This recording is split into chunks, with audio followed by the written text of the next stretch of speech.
These seeds yield a harvest in 18 days. The old man looks at him as if he were a liar, because even the fastest growing radishes take 2 months to mature. Yet the stranger is already kneeling in the barren soil, sowing the dying village's last hope. 18 days. Or is he just another mouse to feed? But let's go back. Daniel Rowe woke up face down in the dirt. Not from pain, not from the cold. Dirt had filled his mouth and clogged his nostrils. He rolled onto his back and coughed up a lump of gray dust. He sat up. His eyes were watering. A field lay before him. A strange field. Gray, not yellow and not green. Gray, as if someone had dumped tons of ash and walked away. He rubs the nearest ear of grain between his fingers. Dust. Dead, empty dust. Spores remain on his fingertips. He brings them to his nose. It smells sweet and rotten at the same time. Fungus. Systemic. It spreads through the plant's vessels. He's seen this in lab samples, but never in a field, and never on this scale. The field stretches to the horizon, and everything is dead. Daniel stands up. His knees are shaking. His head is buzzing. He doesn't remember how he ended up here. The last thing he remembers is the headlights of an oncoming truck and the sound of a crash. And then dirt in his mouth. He looks around. No road, no pickup truck, no asphalt. Just a gray field and a low sky the color of old tin. And a backpack 2 steps away. And next to it, a cardboard box. The very one with the samples from the working greenhouse. Daniel drops to his knees in front of it and flips open the lid. 42 bags, all intact, all labeled in his handwriting. Zarya 7 tomato, Cascade 12 wheat, Idaho Reserve potato, Scoraspelka 18 radish. He slams the box shut and presses it to his chest. His hands are shaking. He doesn't understand where he is or how he got here, but he knows one thing for sure. The soil beneath his feet is acidic, around 5.5 on the pH scale. Poor, exhausted, 10 years without lime, and a fungus is growing on it that kills all living things. Movement on the road. Daniel looks up. 100 meters down the dirt path, 2 people are walking. A boy of about 10 in a knee-length canvas shirt is dragging a woman by the hand. Both are thin, not just thin, starving. The kind of thinness where the skin pulls tight over the cheekbones and the eyes become too big for the face. They freeze and stare. The boy holds out a stick. The woman presses her hand to her stomach. Daniel slowly raises his palms. He doesn't know their language. He doesn't even know where he is. But the boy suddenly says something, and Daniel understands every word. The boy asks who he is and where he fell from. Daniel opens his mouth and finds he can answer. The words come out on their own. He says he came from far away and got lost. The boy doesn't lower his stick. The woman stares intently at the box. Daniel asks if there's a village nearby. The boy nods and pokes with his stick toward the hill. The village is called Holmgrave. There is no food there, and if the stranger has come to rob them, he should leave because there is nothing to rob. Daniel looks at the boy, then at the gray field, then at the box in his hands. He says he has no intention of looting. He wants to see their field. The boy glances at his mother. She is silent. Then she nods almost imperceptibly. The 3 of them walk along the path. Daniel carries the box with both hands, as if it were a child. The boy walks ahead and looks back every 5 steps. The woman limps along behind, silent. Over the hill, Holmgrave comes into view. 24 houses, shingle roofs, crooked fences. 3 old men sit by the well. They don't speak. They just stare at the ground. In the middle of the village, a house slightly larger than the others. A man in his 60s comes out of it. Gray-haired, thin, his back is straight as a pole. The boy runs up and chatters away. He pokes at Daniel. He pokes at the box. The old man listens in silence. Then he approaches. His name is Oren, the village elder of Holmgrave. He asks who Daniel is and why he wants their field. Daniel looks him in the eye. You can't fool him. His eyes are hard. His jaw is clenched. 3 years of famine have made his face look like bark. Daniel tells the truth. Not all of it, just the part that matters. He knows the land. He can tell what's wrong with it. He can help. Oren is silent for a long time. Then he asks where he's from. From far away. What's in the box? Seeds. Oren's face twitches, just a little, as if he'd been slapped on the cheek from the inside. He says seeds are more valuable than silver these days, that people are killed for a sack of rye, that 3 weeks ago Baron Grace's detachment passed through the village and ransacked the last of the grain from the barn. Daniel nods. He can see it in the faces of the old men by the well, in the boy's ribs showing through his shirt, in the woman's empty eyes. He asks for one thing: half a day and permission to survey the field by the river. Oren looks at him for another minute. Then he turns and walks toward the outskirts. Daniel follows him. The field by the river is the last one. 3 acres. Oren had saved it for a worst-case scenario. The soil here is slightly better. The river water provides a minimum of moisture. But a gray film is already creeping in from the edge. The spores are reaching here, too. Daniel drops to his knees. He scoops up a handful of soil and rubs it between his palms. He sniffs it. He tries it on his tongue. Oren looks at him as if he were mad. Daniel walks across the field, step by step. He stares intently at the weeds. Sorrel, so it's acidic. Wood sorrel by the bank. It's more neutral there. Lamb's quarters on the eastern edge. It's slightly more alkaline there. He maps it out in his head. An hour later, he knows this field better than Oren has in 30 years. He returns to the village elder. Oren is standing in the same spot. He hasn't moved. Daniel says the field can be saved. The soil is acidic and needs ash. There's ash in every stove in the village. We'll collect the ash. We'll spread it in the right places. In a week, the acidity will drop. Oren listens. Then he asks, and then what? And then we'll sow. Oren smirks, bitterly. He says there's nothing to sow. Daniel flips open the lid of the box. He pulls out a single packet, the smallest one. Radish Skorospechka 18. He hands it to Oren. These seeds yield a harvest in 18 days. Oren looks at him like he's a liar. He says the fastest growing radishes take 2 months.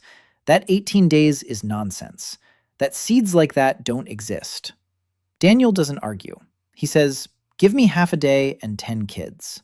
There are children in the village. They have nothing else to do anyway. An hour later, 10 kids, age 7 to 12, are standing by the field. All skinny, all with huge eyes. Daniel explains. Carry ash from the stoves. Sprinkle it where he points. No more, no less. The kids listen in silence. Then they spring into action. They work hard until evening. Daniel marks out the field with sticks in a grid. Each square gets its dose of ash. Where there's more sorrel, where there's less chickweed, where there's no lamb's quarters. By sunset, the field is ready. Daniel opens the packet. The seeds are tiny, round, dark red. He sows them in rows, on his knees, with his hands, each seed in its own hole. Oren stands nearby and says nothing. Daniel shows him how to water, not from above, into the furrow.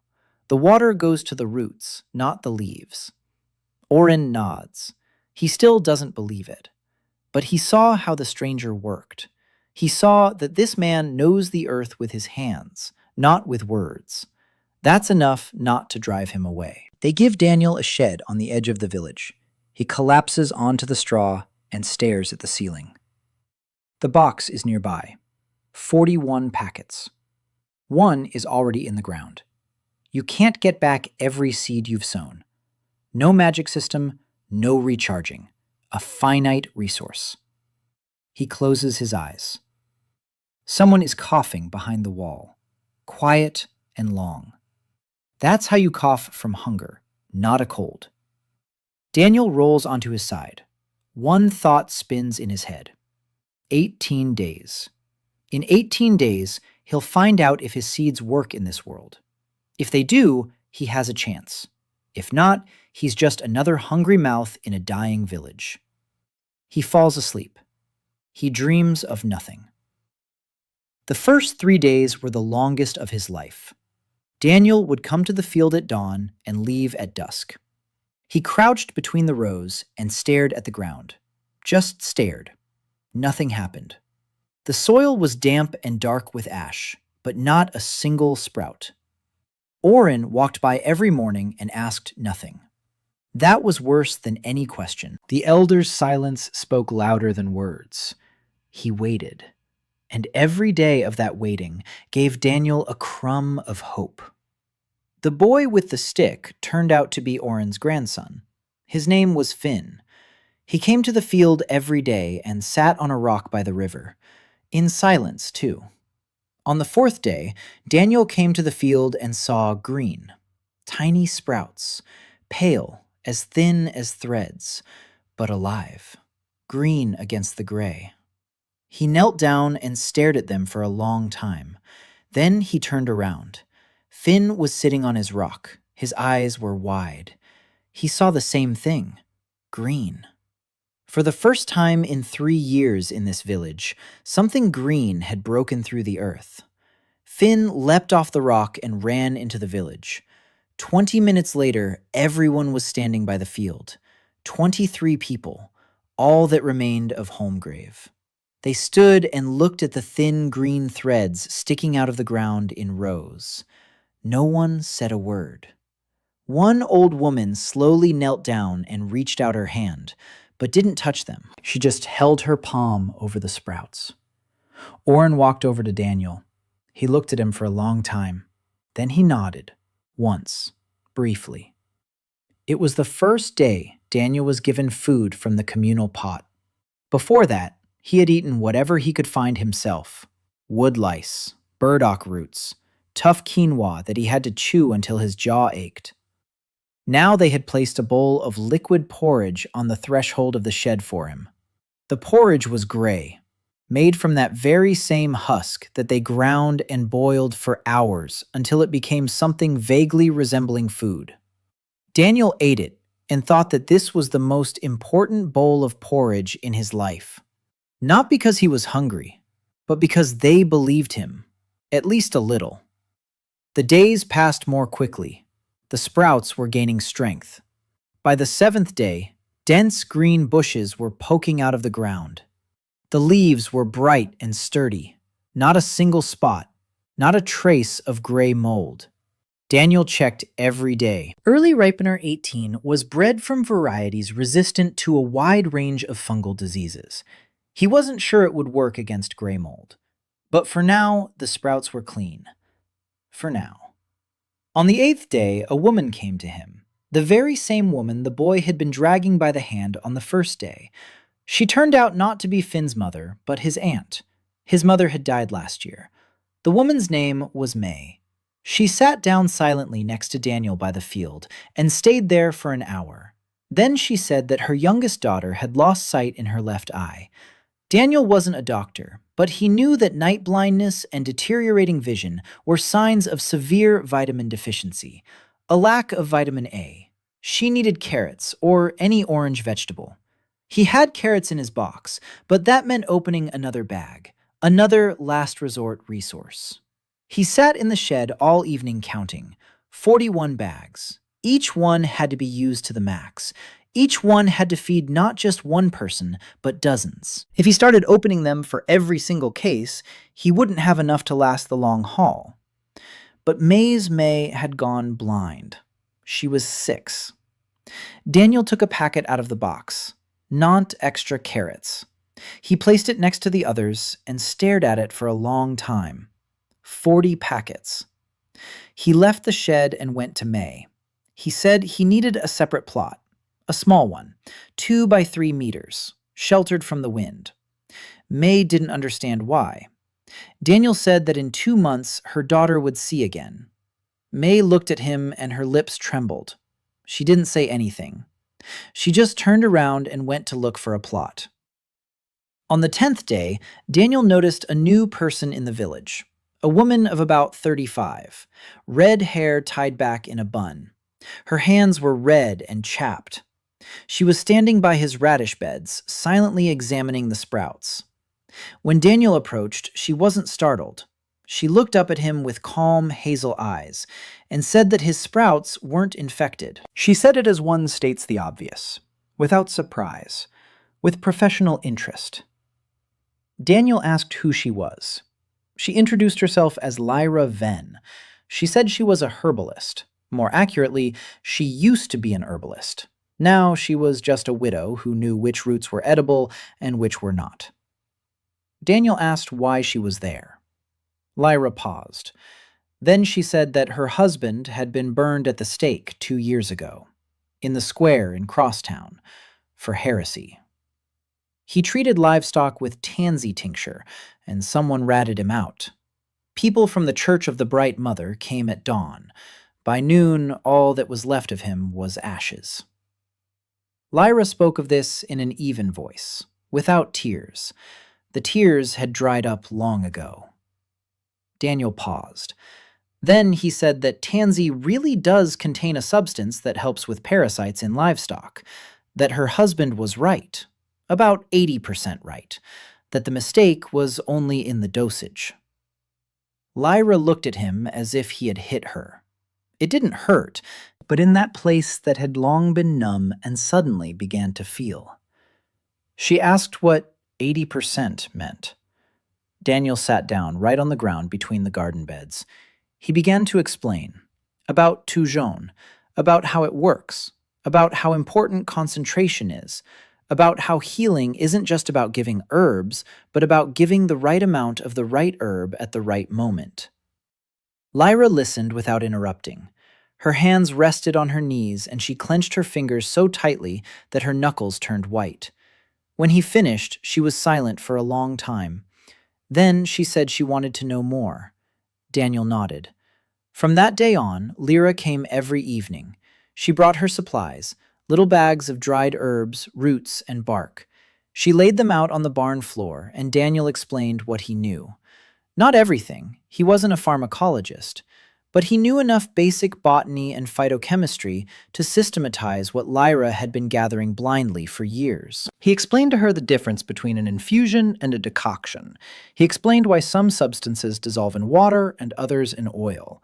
He explained what concentration was and why the same herb could both heal and kill. Lyra took notes. She had no paper. She scratched with a thin splinter on a piece of birch bark. Slowly, carefully. Every word. On the 12th day, radish sprouts were already poking out of the ground in dense green rosettes. The root vegetables were swelling. Daniel checked their size every day. He pressed his finger to the base and felt something round and firm growing beneath the step. On the 14th day, he carefully dug up one root vegetable. Red, smooth, the size of a walnut. Still small, but already real. He put it back and covered it with soil. 4 more days. On the 15th day, it rained. Cold, long, and steady. Daniel spent the whole day by the field. He covered the beds with whatever he could find. Old sacks, burlap, anything that could protect the sprouts from the icy water. Finn helped in silence. The two of them crawled through the mud and weighed down the burlap with stones. By evening, they were both soaked to the bone and blue from the cold. Lyra brought them a hot brew made from some kind of root. Bitter, but warming. Daniel drank it and thought about how in his past life he'd had polycarbonate greenhouses and drip irrigation systems, and here he was, saving the crop with burlap and stones. On the 17th day, the rain stopped. Daniel removed the covering and inspected the beds. The sprouts had survived, every single one. The root vegetables had doubled in size. He dug up one again, the size of a child's fist, bright red, firm. Daniel turned it over in his hands. Not a single spot, not a single crack. A clean, healthy root vegetable, In a world where all the earth was gray, he put it back. One day. On the 18th day, he didn't go to the field at dawn. He waited in the barn. He sat on the straw and looked at his hands. They were dirty. Dirt had caked under his fingernails and into the cracks in his skin. The hands of an agronomist. He sat there until noon. Then he stood up and went out. Oren was already at the field. He stood and watched. Daniel approached. He knelt down. He grabbed the leaves of the first bush and pulled. The soil gave way easily. A radish lay in his hand. Red, round, the size of a child's fist. Firm, crunchy, fresh. Oren held out his hand. Daniel handed it to him. The old man turned the radish between his fingers, brought it to his nose, sniffed. His face remained unchanged. He took a bite, chewed slowly. Juice ran down his chin into his gray beard. Oren chewed and said nothing. Then he lowered his hand with the half-eaten radish and raised his other hand to his face. He covered his eyes with his palm. His shoulders shook. Daniel turned away. He began pulling up the rest, one by one.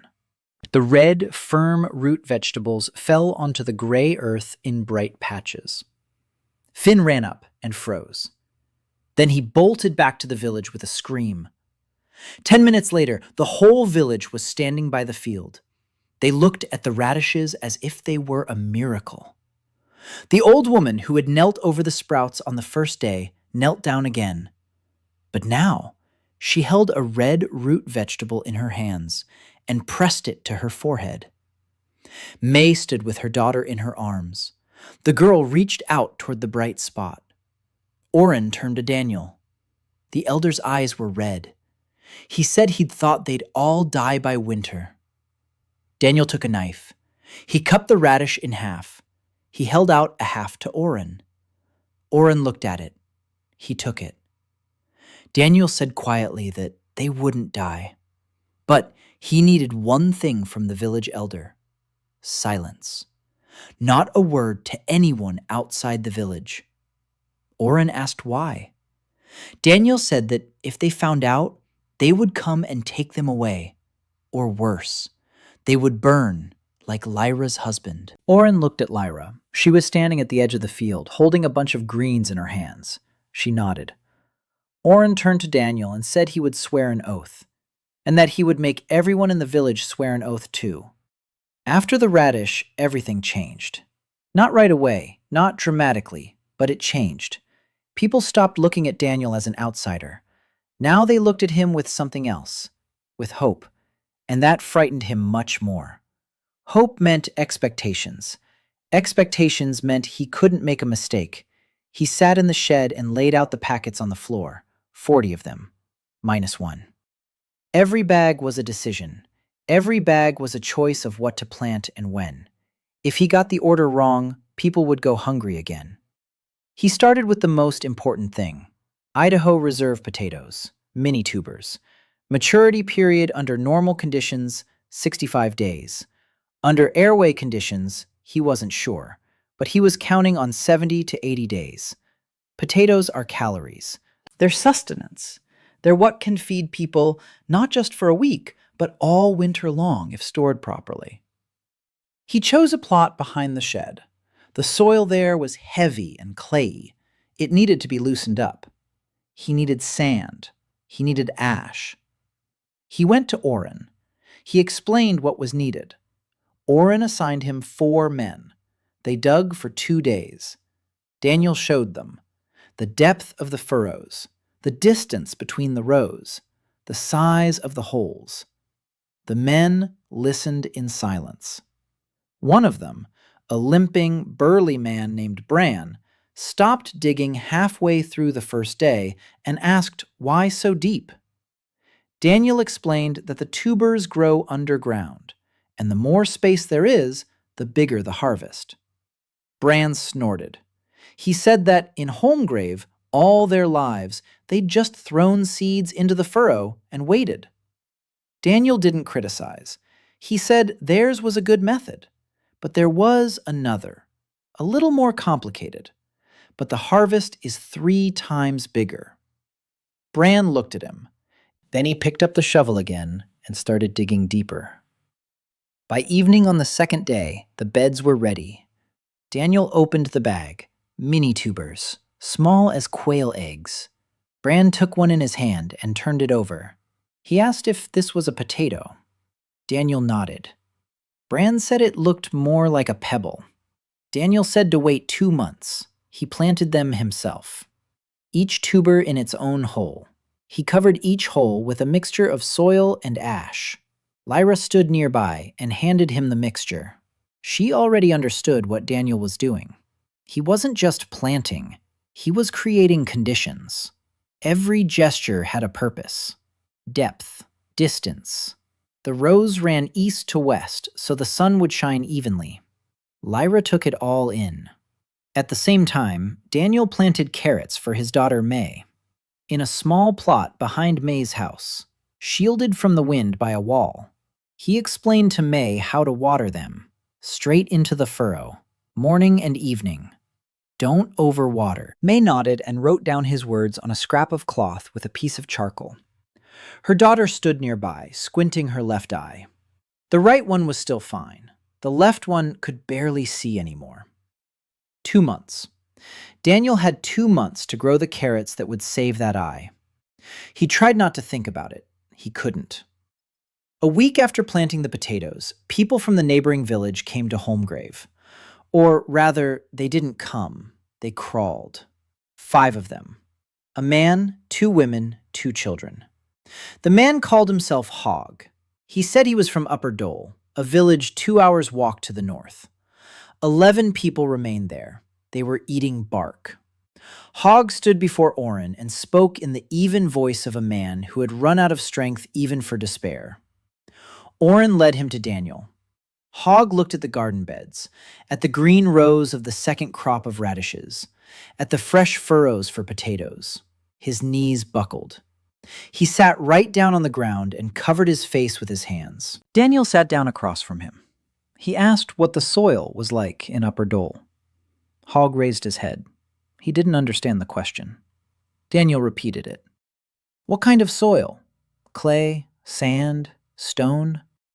What grows along the edges of the fields? Hogg began to describe it, slowly, confusingly. But Daniel listened and pieced together a picture. Loam, moderate acidity, a stream with clear water, a south-facing slope. The spot was even better than Holmgrave. He told Hogg he'd help. But he needed to see the field with his own eyes. Hogg said he didn't believe him. That for 3 years, no one had been able to grow anything. That the druids of the Green Circle had come and said prayers and nothing had happened. Daniel didn't argue. He led Hogg to a garden bed and pulled out a radish. He held it out to him. Hogg looked at it as if it were a creature from another world. He reached out, took it, bit into it. He chewed. Then he began to cry, quietly, silently. Tears rolled down his unshaven cheeks and fell into the dust. His 2 children stood nearby, not understanding why their father was crying. Daniel gave each child a radish. The girl took a bite and laughed. She didn't know what it was. She didn't know the taste of a fresh vegetable. She was 4. She was born the year the Gray Sea began. All her life, she had eaten nothing but gruel made from husks. Daniel looked at her and thought of the packets in the box. 39 of them. The next morning, he went to Upper Dole. Finn and Lyra went with him.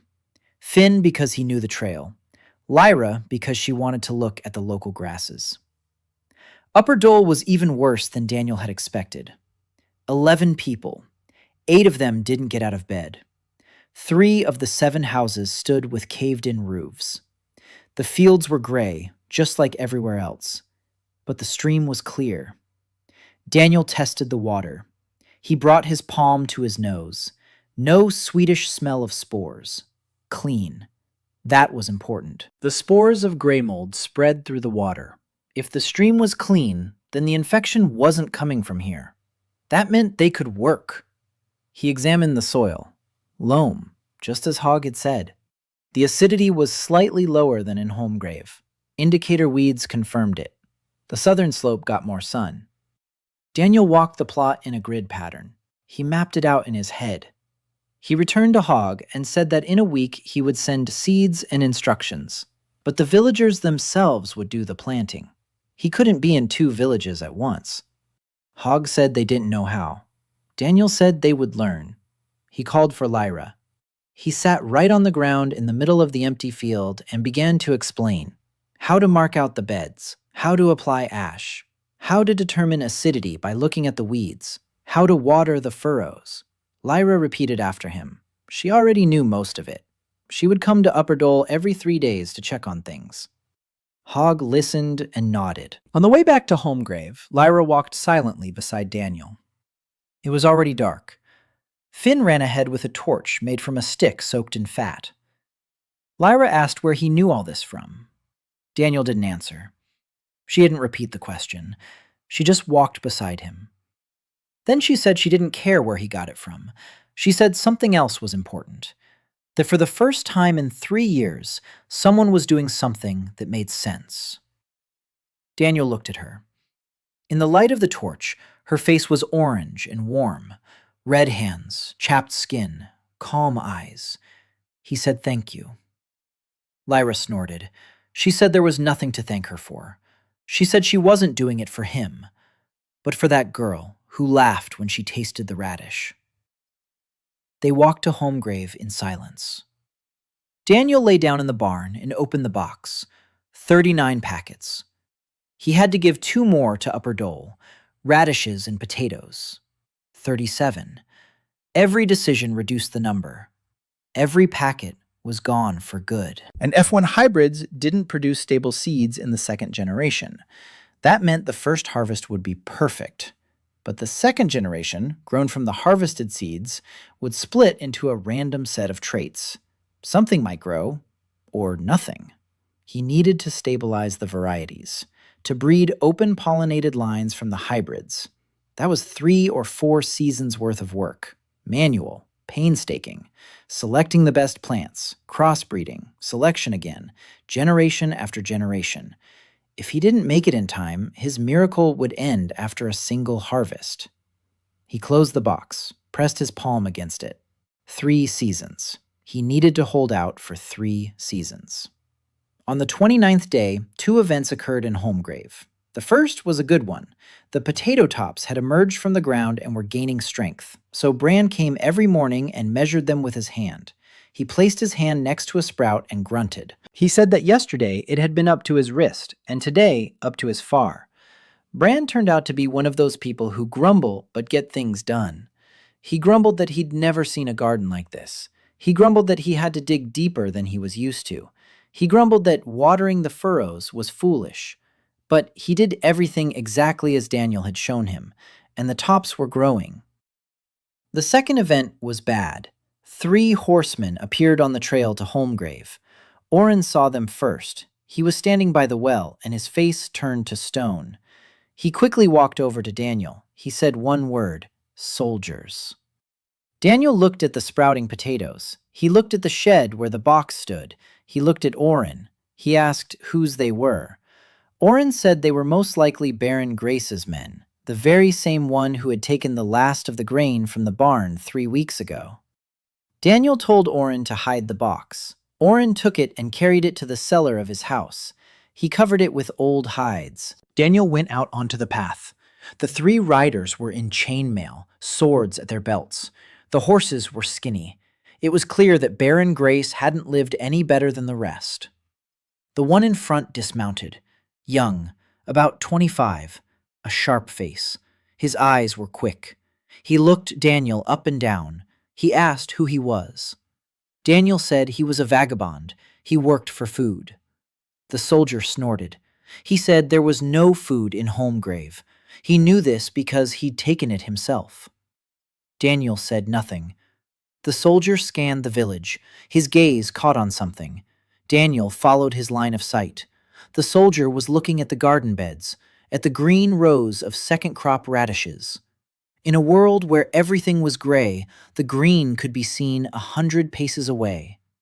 The soldier slowly walked toward the garden beds. Daniel walked beside him. His heart was pounding. The soldier stopped at the edge and looked down. Green sprouts, even, thick, bright. The soldier crouched down. He reached out and touched a leaf. Then he turned to Daniel. His face had changed. Not anger, not greed, astonishment. He asked how. Daniel said it was just radishes, said the soil by the river was good. Ash, proper watering. The soldier shook his head, said that Baron Grace pays the president of the Green Circle 10 silver coins a week, and in 3 years they hadn't grown a single stalk. And here was some vagabond with a garden full of greens. Daniel shrugged. The second soldier remained on his horse. He was older and more taciturn. He wasn't looking at the garden beds, but at Daniel, intently. The third walked through the village and peeked into the houses. The young soldier stood up. He said he would report to the Baron. He said the Baron would want to see it for himself. Daniel said it was just a single garden bed and nothing special. The soldier smirked. He said that in the world of the Gray Plague, a single green garden was the most extraordinary thing one could see. They rode off. Daniel stood on the path and watched them go. Lyra approached quietly. She stood beside him. She said it was bad. Daniel nodded. It was very bad. Baron Grace might come and simply take everything. The seeds, the harvest, him. Lock him in the castle dungeon and force him to work. Or hand him over to the church as a heretic. Or sell him to the grain merchants' guild for a good price. Daniel returned to the barn. He took a box out of Oren's cellar. He counted the bags, 37. Each one was more valuable than gold, and now they might find out about them. He sat up all night without sleep, thinking. By morning, he had a plan. Not a good one, just the only one. He went to Oren, said 2 things needed to be done. First, the garden beds by the river needed to be camouflaged. Cover the edges with dry leaves and gray stalks so the green wouldn't be visible from a distance. Second, he needed another base, a place where he could work without prying eyes. Oren thought for a long time. Then he said that 2 hours' walk west through the forest stood an abandoned mill. Old, stone walls. The roof was still there, a pond nearby, surrounded by forest. Only the locals knew the path to it. Daniel said it was perfect. They set out the next day. Daniel, Oren, Finn, Lyra, and Bran. Bran walked behind them with an axe slung over his shoulder and looked like a man who really wanted to hit someone. The mill turned out to be exactly what they needed. Stone walls, thick ones, a roof of stone tiles, dry inside. The millstones are in place. A clearing all around, 200 by 100 meters, enclosed by forest on all sides. The pond is clean. Daniel checked the water. No algae. He surveyed the clearing. Forest soil, soft, rich in humus. Leaves had been rotting here for decades, creating a fertile layer. Moderate acidity. Enough sunlight filtered through the canopy. Not ideal. But he could thin out the trees along the southern edge and let in more light. He turned to the others. He said this would be his nursery. Here he would develop stable varieties. This would be his main work for the next 3 years. Oren asked what stable varieties meant. Daniel sat down on a rock by the pond. He knew he had to explain. Not because they needed to know, but because they needed to understand why he couldn't give away all the seeds right now. He said his seeds were special. The first harvest would be excellent.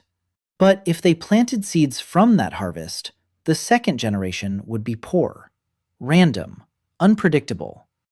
It's like children of beautiful parents. Sometimes they look alike, sometimes they don't. Oren frowned. He asked what to do. Daniel said he could fix it. He could select the best plants from the second generation, cross them with each other, select the best ones again, and after 3 or 4 such cycles, get a variety that produces an equally good harvest every time, from its own seeds. Forever. Oren was silent. Then he asked quietly, Forever? Daniel nodded. Forever. Lyra moved closer. She had understood before Oren did. She said quietly that this meant the villages would be able to feed themselves. Without Daniel. Daniel nodded. Exactly. That was his goal. Not to be the one who feeds them, to become the one who teaches them to feed themselves, and then to leave. Bran grunted. He said there was no need to go anywhere. He said that as long as there was something to repair, he would remain useful. Daniel looked at Bran and smiled for the first time in all these days. They began work at the mill that very day. Bran and 2 men from the village repaired the roof. Finn hauled water from the pond. Lyra cleared the clearing. Daniel marked out the garden beds, small ones, neat, each for its own variety. A separate plot for selective breeding, a separate one for the main harvest, a separate one for experiments. He worked with the precision of a man who knows that every mistake costs lives, because that's exactly how it was. By evening, the mill looked like a small farm. Rough, primitive, but alive. Daniel stood at the edge of the clearing and looked at the marked-out beds. 37 packets in the box. 3 years of work ahead. Barren grace somewhere beyond the forest. The Church of the Bright Mother somewhere to the south. Hunger all around. But here, in this clearing, among the stones of the old mill, he could work. Lyra approached, stood beside him, quietly said that the mill was a good place, that it smelled of life here. Daniel nodded, then said, "We'll start planting wheat tomorrow. Cascade 12 wheat, the most important packet in the box." Daniel held it in his palm and felt its weight. Not physical, the weight of responsibility.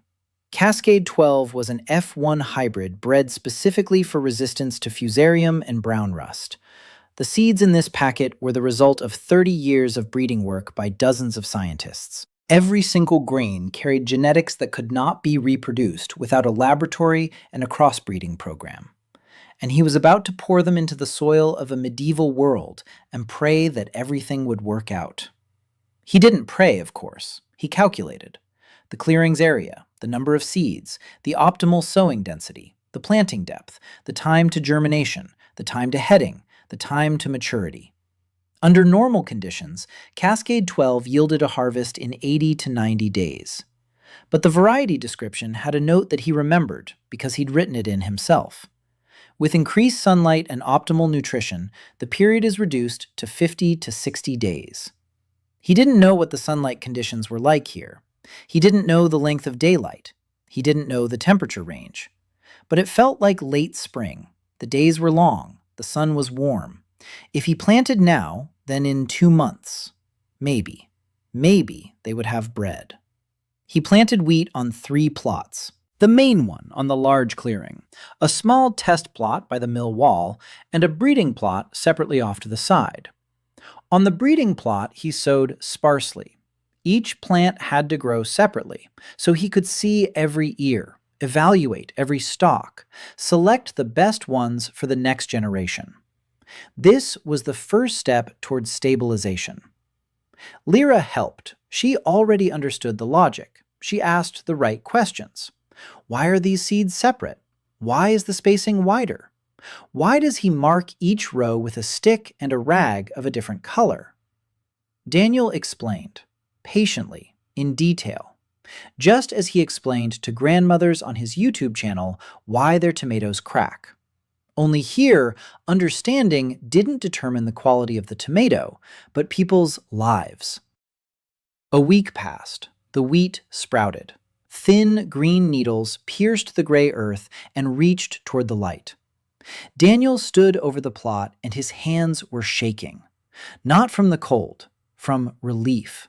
It had worked. Cascade 12 was growing in Aerwain's soil. Growing fast. Growing clean. Not a single spot of gray mold on the seedlings. Resistance to fusarium apparently provided some protection against the local fungus as well. Just as he had hoped. But he hadn't been sure until this very moment. The news about the wheat spread through the small circle instantly. Oren came to the mill and stood over the plot for a long time. Then he said quietly that he hadn't seen green wheat in 3 years. Bran approached and silently took off his hat. Daniel didn't understand why. Then he understood. Bran stood before the wheat sprouts, as if before something sacred. In this world, wheat was sacred.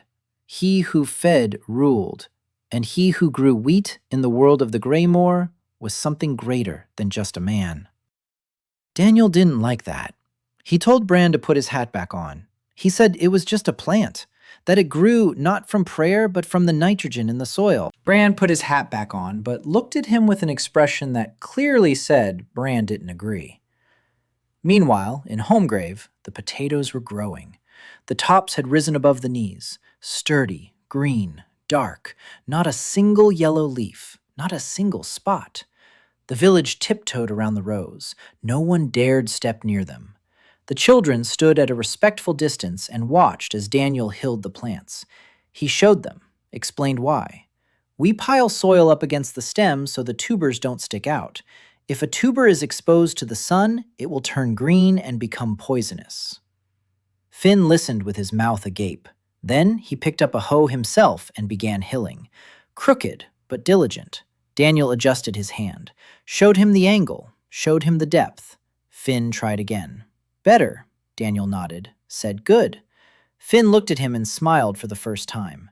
2 teeth were missing. His gums were pale from vitamin deficiency, but the smile was genuine. 3 days after the wheat sprouted, a person Daniel wasn't expecting appeared on the path to the mill.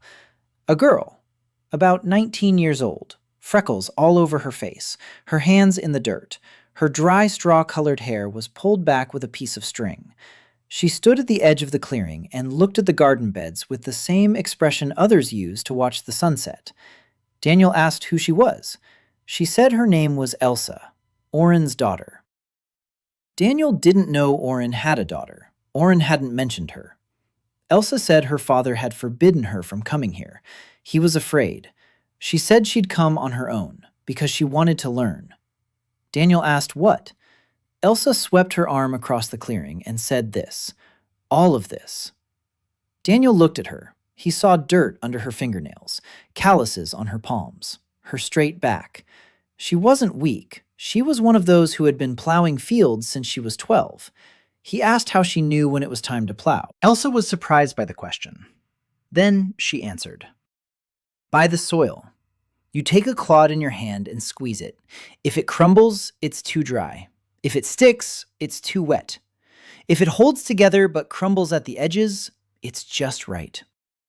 Daniel nodded. He said that was right.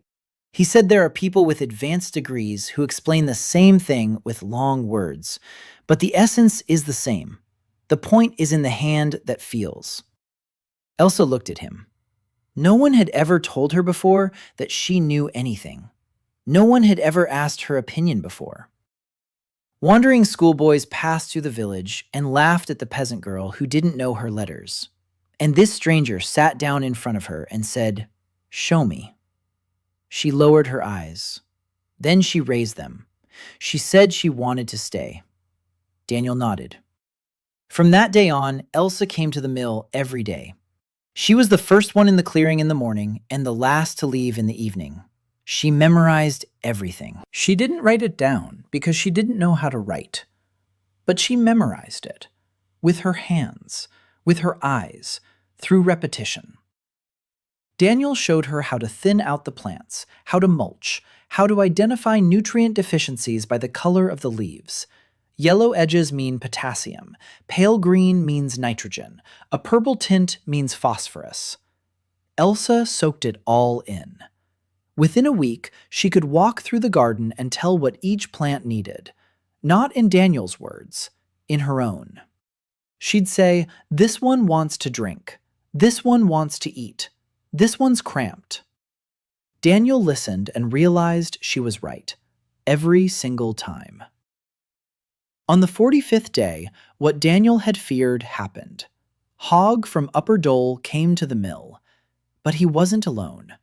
4 others were with him, people from 2 villages to the east, Westmid and Olchenau. They had heard, not from Hogg, not from Orin. They had heard from someone on the road who had seen greenery in Holmgrave. Rumors had leaked out. The four stood in the clearing and looked at the wheat. It was already knee-high, a green wall in the midst of a gray world. One of them, an elderly man from Westmid, fell to his knees and began to recite a prayer to the Bright Mother. Daniel winced, not because of this man's faith, because along with the prayer, words would travel down the roads. A green stranger, a miracle at the mill, wheat that grows in a month.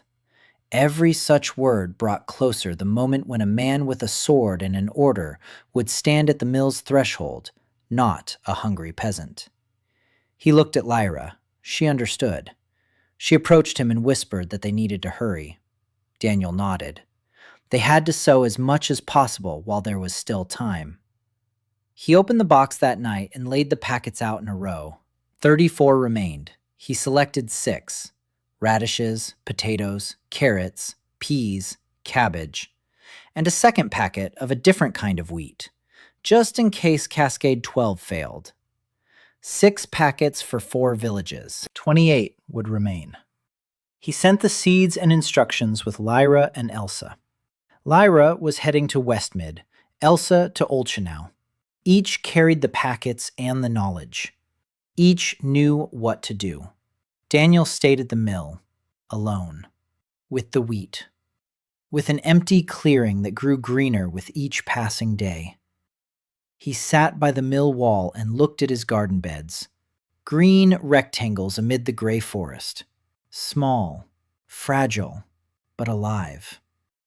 On the control plot, the wheat grew a little slower. He recorded his observations with charcoal on a stone. Stem height, number of leaves, color, density. Day after day, just like in a laboratory. Only the laboratory was a stone mill, and the notebook was a wall. On the 50th day, the wheat in the main plot produced an ear. Daniel saw it in the morning. Slender, green, still empty, but already taking shape, full of promise. He stood among his wheat and touched that first ear with his fingers, gently, as if it were a living creature, because it was alive, and because everything, whether people would have food to eat. Then he heard footsteps behind him and turned around. At the edge of the clearing stood a girl he had never seen before, pale, slender. Her fingers were stained with ink. Her wet hair clung to her forehead. She wore a nun's habit, but it was torn and dirty, as if she had been walking through the forest for several days. She looked at the wheat, then at Daniel, then back at the wheat. She said her name was Silène Marot, that she had fled from the convent of Saint-Ma, that they wanted to burn her for copying forbidden herbals in the library, that she had been walking through the forest for 4 days, according to rumors, that she was looking for the man who made the earth bear fruit. She spoke quickly, nervously, glancing around. Daniel stepped closer. He saw burns on her hands, not from fire, from ropes. Her wrists were rubbed raw. She had escaped from custody. He told her to go inside the mill. Lyra, who had just returned from Westmead, examined her hands, washed them, bandaged them, gave her a decoction. Silene drank it and trembled. Daniel waited. When she had calmed down a little, he asked what kind of herbals she had been copying. Silene pulled a bundle from her bosom. She unwrapped the cloth. Inside were sheets of parchment covered in small, neat handwriting. Copies, dozens of pages, descriptions of plants, properties, uses, drawings of roots and leaves, everything meticulous, everything detailed. Daniel took one sheet. He read it. He looked up. These notes weren't just herbalist notes. It was a system, a classification of plants by their properties, primitive but logical. Whoever wrote the original, that person thought like a scientist. Daniel told Silene that this wasn't heresy. He said it was botany. He said let him write down the correct names. Silene looked at him and her eyes grew wide. All her life in the convent, she had been told that her curiosity was a sin. That knowledge of plants without prayer was a path to the dark one. That she should pray, not read. And this man had taken her notes and said they were correct, that they were valuable, that they were needed. She covered her face with her hands and cried. For a long time, quietly. Lyra hugged her and held her until she stopped shaking. That evening, Daniel sat with Cillian at the table in the mill and went over her notes. She knew more than he had expected. She knew the local plants. She knew their properties. She knew what worked and what didn't. She lacked a system.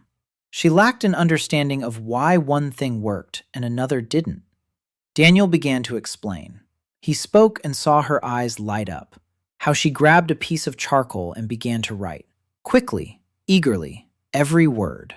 She was a bookish person. She thought in text. And for the first time in her life, she was given text she didn't have to hide. Lyra watched them from the corner. She brought in a hot potion and silently set it on the table. Then she sat down nearby. She listened and began to add. Her own knowledge. Practical.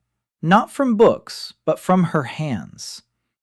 Lyra knew what it was like to work in the fields. Cillian knew what was written in the books. Daniel knew why both worked. The three of them pored over Cillian's parchments until late into the night. They noted what was correct, what was wrong, what could be improved. By morning, they had the first draft of what Cillian would later call the Book of the Green Table. Daniel stepped out of the mill at dawn. The wheat stood still and green in the morning mist. The ears swayed. There were more of them, many more. He touched the nearest one. Solid, filling out. 10 more days, maybe 15, and there would be grain. There would be flour. There would be bread. He turned around. Lyra and Cillian were standing in the mill's doorway, both holding mugs, both with eyes red from sleeplessness, both alive, both needed. Both having found the place where their knowledge is not a disgrace, but a salvation. Daniel thought that this was the most important thing he had done in this world. Not the garden beds, not the seeds, but the faces of people who, for the first time in years, were not afraid to know. On the 60th day, the Cascade 12 wheat stood waist high. The ears had filled out and grown heavy. They bent toward the ground under their own weight, and Daniel walked between the rows, touching each one. Solid, full. The kernels inside had already hardened. Another week, maybe 5 days. He pulled out a single ear and rubbed it in his palms. The kernels rolled onto his skin, golden, large, without a single blemish, without a single speck. He brought them to his nose. The scent was pure, grainy, warm, a scent that had vanished from this world 3 years ago. Daniel clenched the grains in his fist and closed his eyes. It had worked. Cascade 12 had worked. Now he had to bring in the harvest without losing a single ear of corn. He gathered everyone at the mill. Oren, Bran, Lyra, Elsa, Cillian, Finn, and 4 men from Upper Dole who had now come to help. 12 people. Daniel explained the plan. Reap with sickles, bind the sheaves, dry them in the clearing for 3 days, then thresh them on the millstones. Every grain counts. Not a single one must fall to the ground and be lost. Bran asked why such precision was needed. Daniel said it was because they had to select the best grain from this harvest for the next planting, and grind the rest into flour. And this flour had to be enough to prove one important thing. Bran asked what that was. Daniel said he would find out soon. The harvest began at dawn on the 65th day. Daniel cut the first ear himself. His hands remembered. He had harvested wheat in field trials dozens of times. Only there was a combine harvester, and here a sickle. But the motion was the same. Grasp, cut, stacking. Elsa stood beside him. She reaped faster than he did.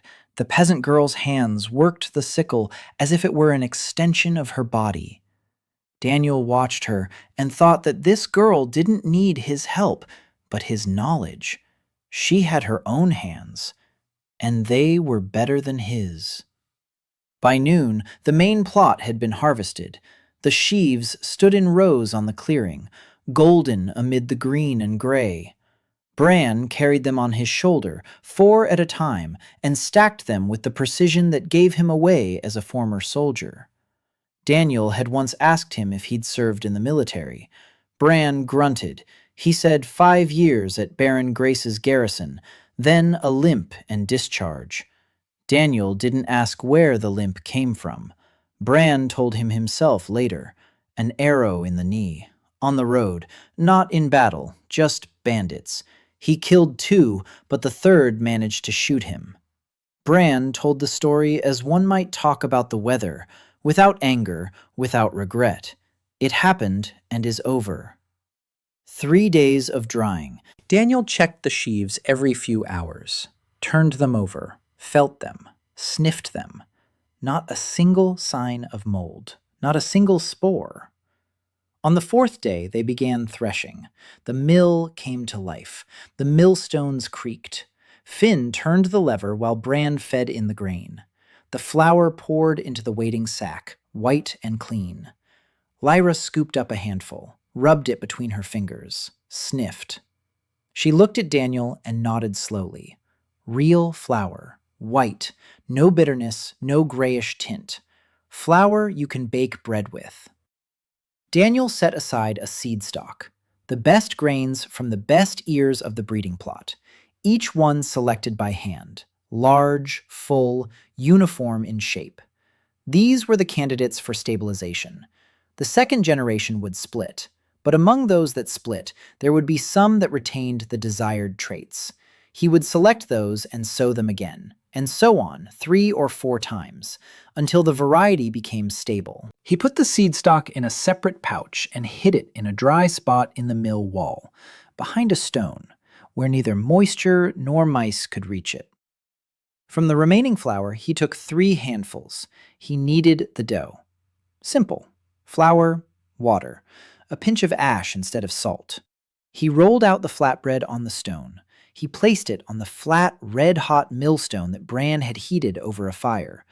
The scent wafted across the clearing. Everyone froze. Lyra stood by the mill wall, her hands pressed to her chest.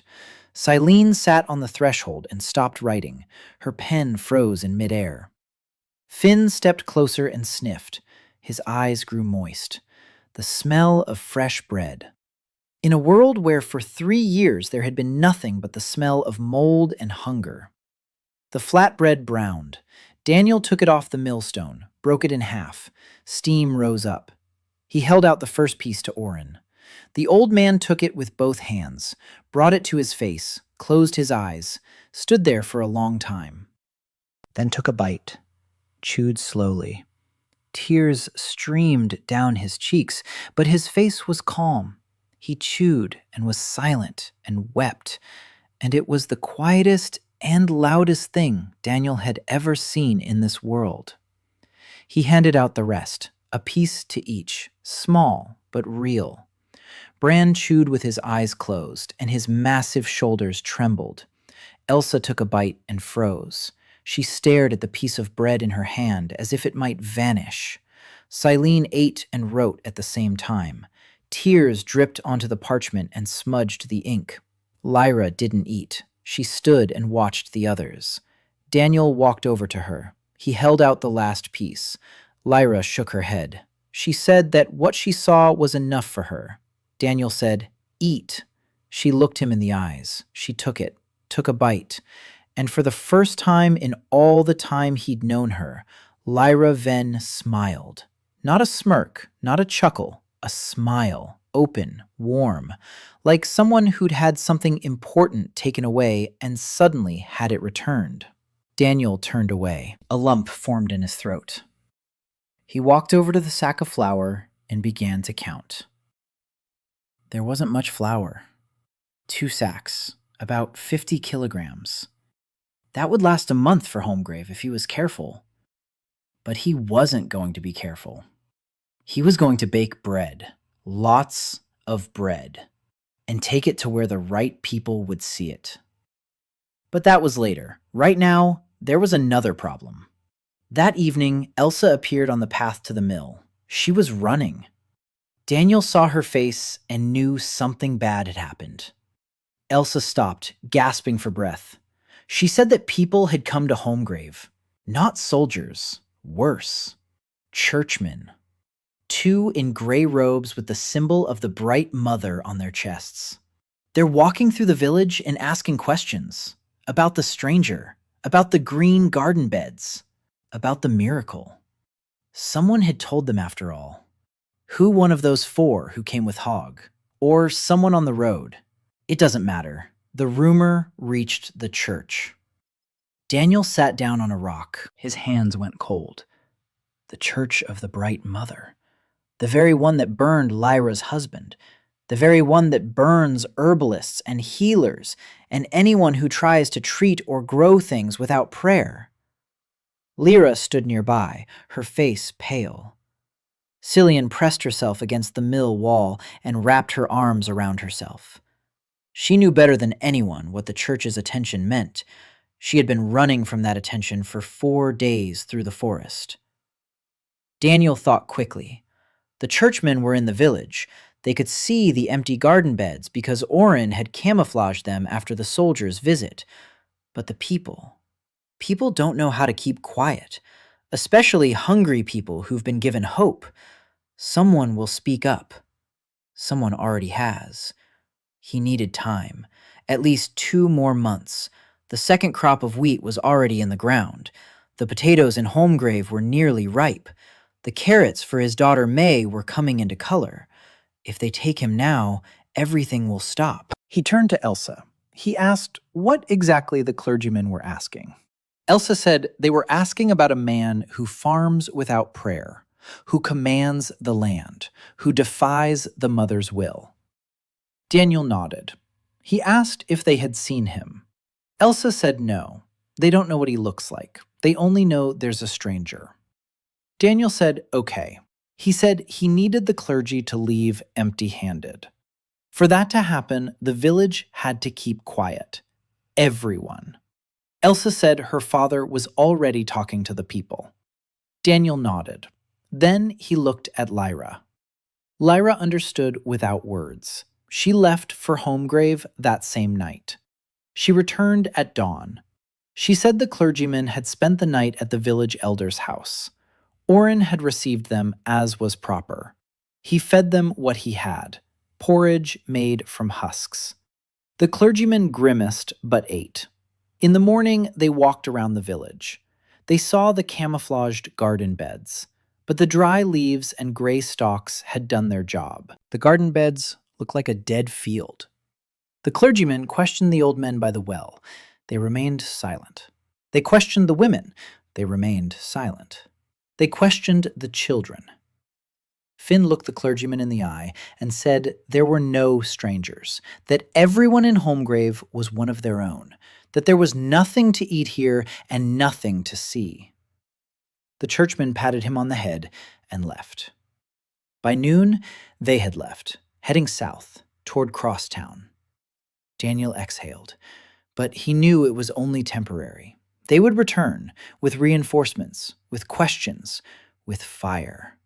He needed to hurry. He spent the entire next day in the breeding plot, the second sowing of wheat from the seed stock of the first harvest. He planted each grain separately, a palm's width apart. Each plant had to grow in isolation, so he could see the variation, so he could select those that retained the cascade traits: resistance, early maturity, full ears. This was the work of a breeder. Quiet, unobtrusive. Boring to anyone except those who understood. Elsa understood. She sat nearby and helped, silently. Her fingers worked precisely and carefully. She placed each seed in a hole with the same care one uses to lay a child to rest. Daniel looked at her.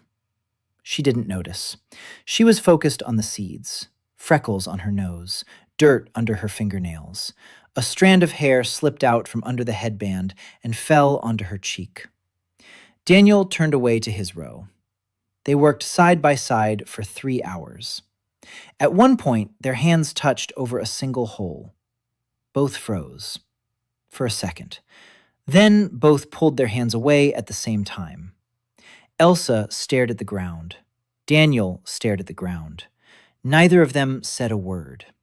They continued planting, in silence, but the distance between them had grown slightly smaller. On the 72nd day, the potatoes in Holmgrave were ready. Daniel came to the garden in the morning and saw that the tops had begun to turn yellow. Not from disease, from ripeness. He dropped to his knees and dug up the first plant. The soil gave way and the tubers rolled out into the light. Bran stood behind him and exhaled loudly. The tubers were the size of 2 fists, smooth, yellow, firm. 7 of them from a single plant. Daniel held one in the palm of his hand. Heavy, real, 1/2 kilo at least. He set it on the ground and dug up the second plant. 8 tubers. The third, 6. But each one was large. Bran crouched down beside him. He picked up a tuber, turned it over, sniffed it. He looked at Daniel and said quietly that in Crosstown, they'd kill you on the spot for potatoes like these. Daniel nodded. That was exactly why no one must know about it. They dug all day, the whole village, 23 people on their knees in the dirt. They pulled each tuber out by hand, carefully, like a treasure. The children put them in baskets and carried them to the barn. The barn was old and full of holes. Daniel had inspected it the day before and was horrified. Cracks in the walls, mice, dampness. If you put potatoes in here, half of them will rot in a month. He spent 2 days before the harvest getting the barn in order. He explained to Bran how to patch the cracks. He showed him how to make raised platforms out of poles so air could circulate from below. He showed him how to line the floor with ash and dry wormwood to keep the mice away. Bran grumbled that they'd stored them on the ground their whole lives and nothing happened. Daniel replied that half the harvest had rotted their whole lives. Bran fell silent, because it was true. The harvest results stunned even Daniel. From a small plot behind the shed, they harvested nearly 400 kilograms of potatoes. 400. From an area less than 200 square meters. In the best years, local varieties yielded 30 to 40 kilograms from that area. Oren stood before the mountain of potatoes in the barn and couldn't speak. He opened his mouth and closed it. Then he turned to Daniel. His face was strange, a mixture of gratitude and horror. He said quietly that now he understood why Daniel had told him to keep quiet. He said that if anyone found out about a harvest like this, the army would come. Not a detachment, the army. Daniel nodded. 400 kilograms of potatoes. That would be enough for Holmgrave for the whole winter, with plenty to spare. For the first time in 3 years, the village wouldn't have to fear the cold. But 400 kilograms was also news that would destroy them if it got out. That same evening, May came to Daniel with her daughter. The girl's name was Annie. She was holding a carrot in her hand. Orange, bright, long. From those very same garden beds behind May's house, the carrots were ripe. May said nothing. She just stood there, holding her daughter by the shoulders. Annie ate the carrot and crunched on it. Juice dripped down her chin. She squinted with pleasure. May quietly said that Annie could see, her left eye. Not completely, but better than a month ago. Her peripheral vision had returned. May said that and fell silent. Her lips were trembling. Daniel crouched down in front of Annie. He looked into her eyes. Her left pupil was reacting to the light, slowly, but it was reacting. The vitamin A was starting to work, 2 more months of regular intake and her vision would be restored. He told this to May. She nodded. Then she silently hugged him, quickly, tightly, and left. Daniel stood in the yard and watched them go. A little girl with a carrot in her hand walked down the path, turning her head this way and that, testing her left eye, learning to see the world whole again. He went back to his work. There was much to do. Upper Dal had sent a messenger. Their radishes had ripened. People were crying. They asked for more seeds. Westmid and Olchenau had also seen their first potato sprouts. The network was growing. Daniel spread out on the mill floor the map he had been drawing in the evenings on a piece of leather. 5 points. Holmgrave, Upper Dole, Westmid, Olchenau. The mill. A small green archipelago in a gray ocean. 28 packets in a box. He couldn't grow any faster. Every new village meant losing 2 or 3 packets. Every packet was gone for good. If he gave everything away now, there would be nothing left in 6 months, because F1 hybrids don't produce stable offspring. He had to stay the course. Give out just enough so people wouldn't starve, but not so much that he'd deplete the supply before stabilization is complete. It was a balancing act on a knife's edge. Every night he counted the packets. Every night he made calculations. How much grain the second crop would yield. How many of the second generation would retain the desired traits? What the split percentage would be? What the selection percentage would be? In the lab, a computer did this in seconds. Here, he counted with sticks on the ground. On the 78th day, Hogg came to the mill. But not for seeds. He brought a woman with him. Tall, muscular, with a tight black braid and a slight accent. A sword hung from her belt. Not a decorative one, a working one, with a worn hilt. Hogg said she had arrived in Upper Dole 2 days ago. She had asked about the green man. He was scared, thought she was a spy. But she asked to see the garden beds. She looked at them for a long time. Then she sat down and said she would stay.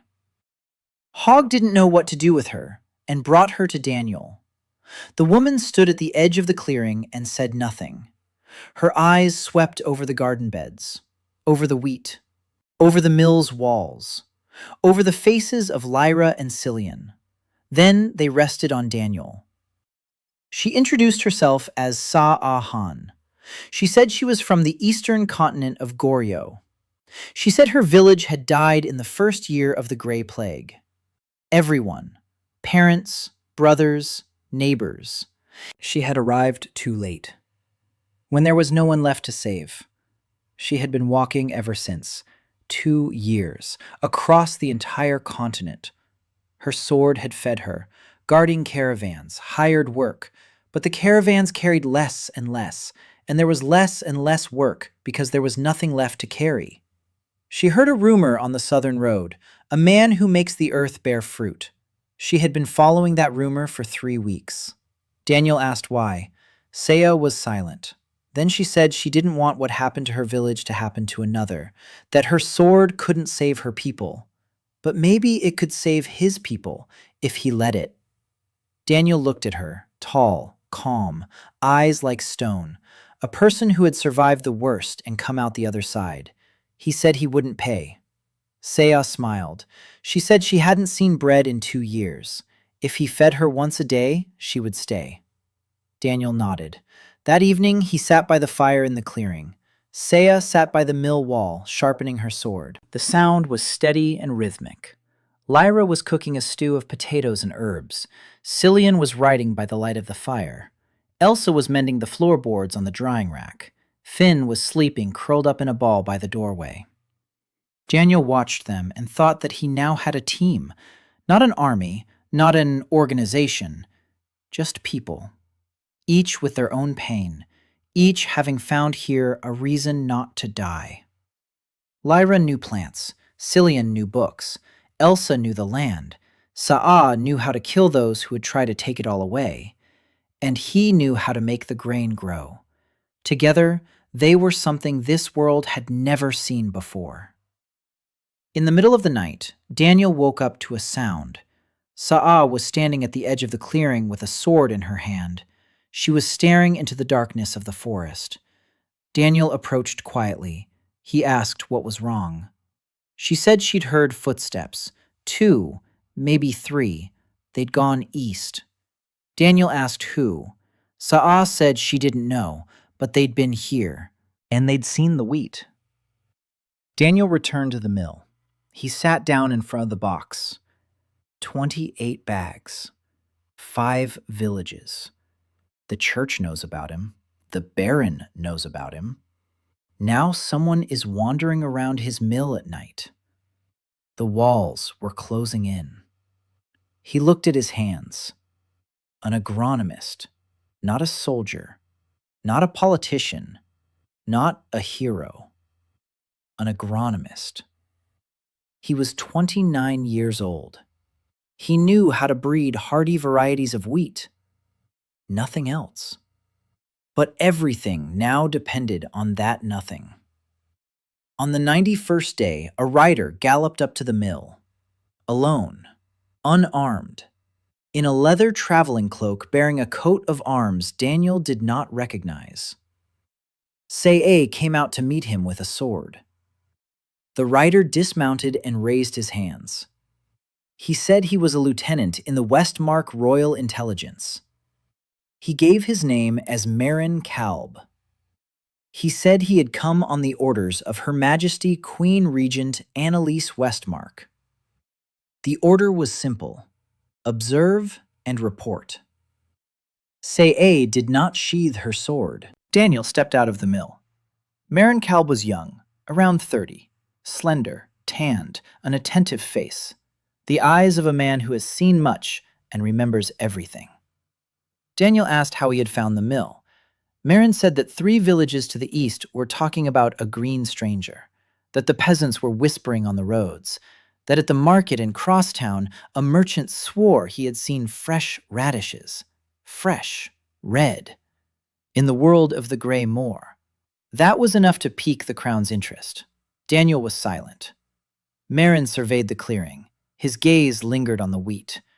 The second crop was already ankle-high, green, even. Marin stepped closer. He crouched down. He touched a sprout. Then he stood up and turned to Daniel. His face was strange, like Oren's on that first day, amazement mixed with disbelief. He asked how. Daniel said the same thing he'd told everyone: the right soil, the right seeds, the right work, no magic. Marin shook his head. He said that the druids of the Green Circle had been praying and burning herbs for 3 years, and nothing. But one man, without prayer, had grown wheat. Daniel said that wheat grows not from prayer, but from nitrogen, phosphorus, and potassium. Marin didn't understand. Daniel didn't bother to explain. He asked what the crown wanted. Marin told the truth. The crown wants to know who he is, what he can do, and whether it can be scaled up. Of course, he didn't use the word scale. He asked if it could be done the same way in every village in the kingdom. Daniel said it was possible, but not now. It would take time, a year at least. Marin asked why a year. Daniel said because the seeds were limited, and they needed to develop stable varieties. Marin didn't understand the details, but caught the word limited. He looked at Daniel differently, more attentively, as if he were looking at a man who possessed something very precious and very fragile. Daniel said he needed one thing: to be left alone for a year. So the crown wouldn't send soldiers or take him to the capital. In a year, he'd be ready to talk. Marin said he couldn't promise, but he could report it. Daniel said fine. Then he paused and did what he'd planned from the moment he first ground the flour. He went into the mill and carried out 2 sacks, one with flour, one with potatoes. He handed them to Marin, said they were for Her Majesty, personally. Marin took the sacks, and his hands trembled under the weight. He opened the one with the flour. He stuck his hand inside, pulled out a handful, white, pure. He brought it to his nose. His eyes widened. He looked at Daniel and, for the first time during the entire conversation, lost his composure. His voice trembled as he asked if it was real wheat flour. Daniel nodded. Marion stood there with a handful of flour in his hand. His face contorted. The muscles in his cheekbones twitched. He swallowed. Then he carefully poured the flour back in and tied the sack shut.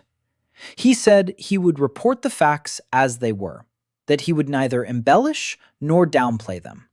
Then he mounted his horse and rode off, with 2 sacks on the horse's back.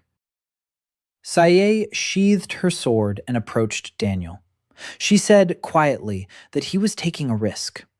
Daniel nodded. He said he had no choice. Sooner or later, the crown would come. Better that it come well-fed and grateful than hungry and angry. A sack of flour for the queen is not a gift.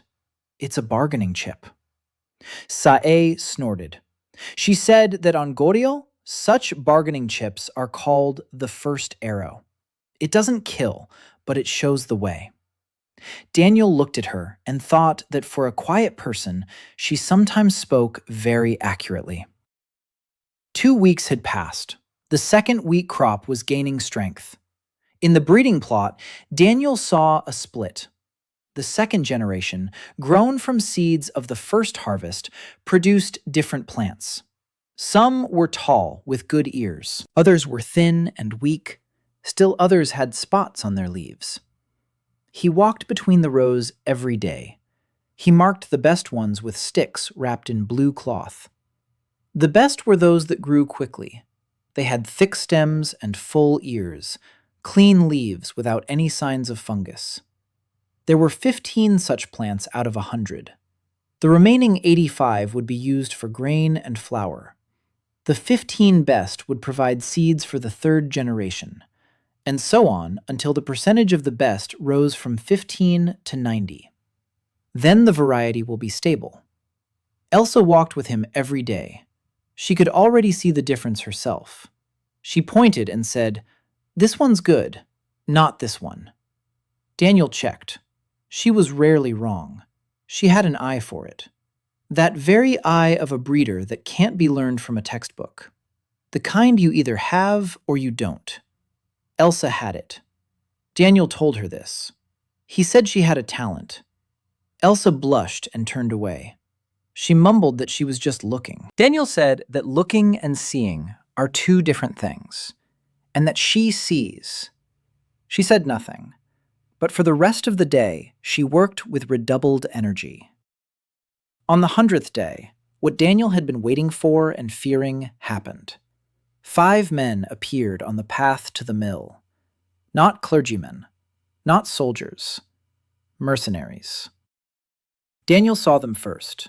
He was standing at the edge of the clearing, collecting soil samples. 5 men in leather jackets, carrying short swords and crossbows. They moved silently, professionally. But Sa'a was quieter. She appeared beside Daniel like a shadow. She placed a hand on his shoulder and gently pushed him back, toward the mill. She stepped forward herself. The mercenaries entered the clearing. The leader surveyed the mill. Garden beds, wheat. His gaze settled on Daniel. He said they were from the Grain Merchants Guild, that the guild was offering a deal. A man who knows how to grow crops in the world of Mora is worth a lot, very dearly. The guild is ready to pay, in gold, protection, anything he wants. In return, he goes with them to Southport and works for the guild. Daniel asked what if he refuses. The senior mercenary shrugged. He said that in that case, they would settle the matter quietly, because a man who disrupts grain prices is a threat to business, and the guild does not tolerate threats. She, A, stood between Daniel and the mercenaries. She didn't move. She didn't speak. She just stood there, sword in its sheath, hands at her sides, relaxed like a cat before a pounce. The senior mercenary looked at her, assessed her, smirked, said that one woman with a sword wouldn't stop 5 men. EA didn't answer. She was looking at his throat, calmly, without malice, with the expression a butcher uses when looking at a carcass. Where to cut? How quickly? The leader stopped smirking. He had seen that look before. He knew what it meant. A person with that look doesn't bluff. Daniel said he wouldn't go, that he worked here, that if the guild wanted cheap grain, it would have to wait a year. In a year, there would be so much grain that prices would drop on their own, without him. The senior mercenary said the guild wouldn't wait. Daniel said then it would lose. Because killing one agronomist wouldn't stop the famine from ending. The seeds were already in the ground. The knowledge was already in their heads. 5 villages already knew how. You could kill him, but you couldn't kill what he had sown. The senior mercenary was silent. He was thinking. Seah stood motionless. The 2 younger mercenaries were nervous, hands on their hilt. Lyra emerged from the mill. Silian followed her. Behind them was Bran with an axe. Bran stood next to Seah. He toyed with the axe in his hand. He grunted. The senior mercenary did the math. He estimated. An axe. And 5 men behind him who have something to defend. This isn't the deal they promised in Southport. He said he'd be back. He turned and led his men away. Seah saw them off to the edge of the forest. She returned an hour later. She said they'd gone south. Daniel sat on the threshold of the mill, his hands shaking, not from the cold, from the realization. They had just tried to kill him, or kidnap him, which, in this world, amounted to the same thing. Lyra sat down beside him. She said quietly that this was only the beginning, that the guild wouldn't back down. Daniel nodded. He knew. 3 powers, the crown, the church, the guild. They all wanted him, for different reasons, and only one of the 3 could become an ally. He needed the crown. He needed a queen who would sign a document granting him protection, the right to work, the right to teach, the right to feed. Without that document, he was just a target. He looked at Elsa. She was standing by the garden bed, her hands clenching a sickle. Her fingers were white. Her lips were white.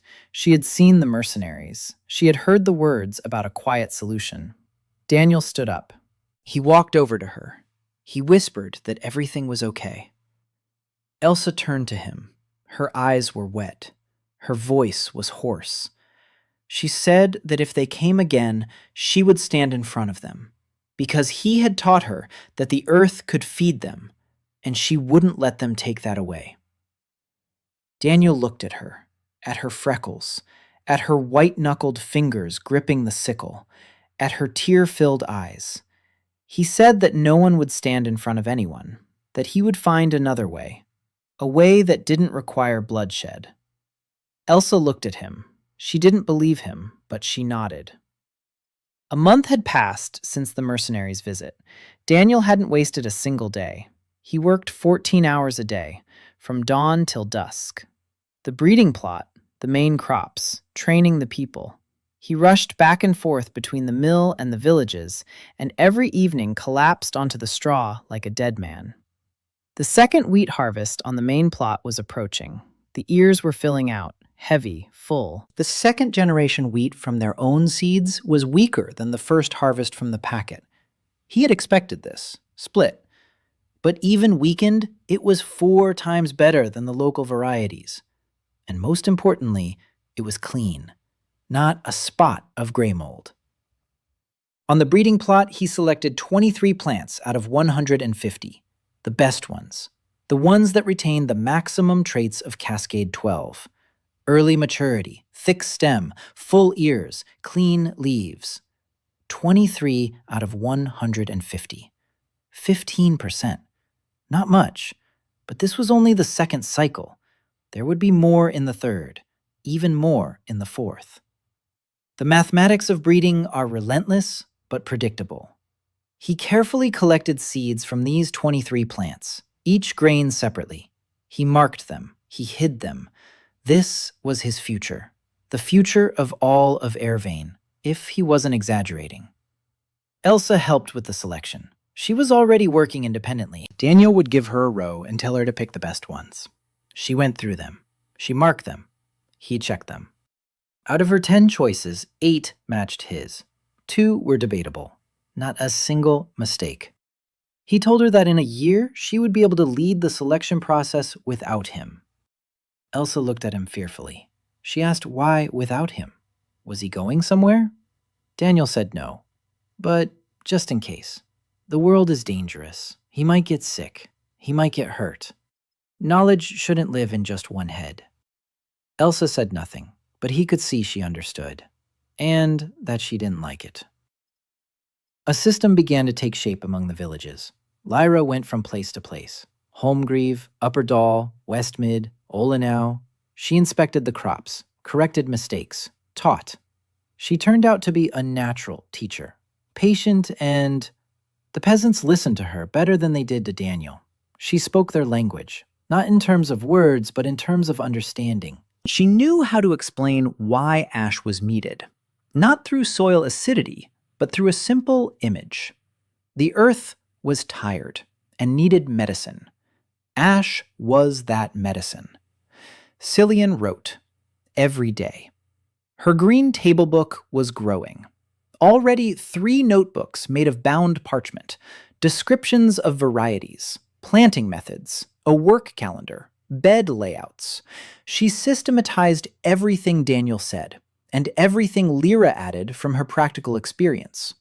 Sometimes, at night, by candlelight, she wrote down other things, her thoughts, her observations, not about plants, about Daniel, about how he stands among the wheat and touches the ears, about how he explains things and his eyes light up, about how he talks to the earth, not out loud, with his hands. She wouldn't let anyone read those pages. She hid them in a separate bundle. But Lyra saw. Lyra saw everything. One evening, she sat down next to Cillian and quietly asked what she was writing. Cillian blushed and pressed the bundle to her chest. Lyra didn't press the issue. She just said quietly that she understood and left. Sa'a stood guard. Every night she patrolled the mill and the nearby forest, quietly, alone, a sword at her belt. She slept 2 or 3 hours a day, and that was enough for her.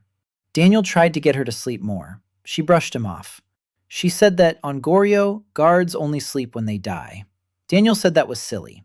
Sa'a smiled and said, maybe, but she still wouldn't sleep. Once, Daniel asked her for a favor, not about protection. He needed poles for a new greenhouse, straight ones, all the same length, all the same thickness. He said she had the steadiest hand in the Abbey. The word Abbey just slipped out. He hadn't called the mill that yet, but that's how it came out. Sa'a looked at him, then she nodded. She went into the forest with her sword. She returned 4 hours later. 20 poles lay against the mill wall, each as straight as an arrow, each the same length. The cuts were clean, smooth. The sword cut through the wood more precisely than an axe. Daniel thanked her. Sa'a nodded and walked away. But he noticed. Her eyes were red. She had been cutting the poles for 4 hours and had been crying. Because for the first time in 2 years, her sword was needed for something other than killing. The greenhouse went up in 2 days, a frame of poles, covered with oiled cloth that Lyra had traded for a small bag of dried herbs in Crosstown. Inside the greenhouse, it was 5 or 6 degrees warmer.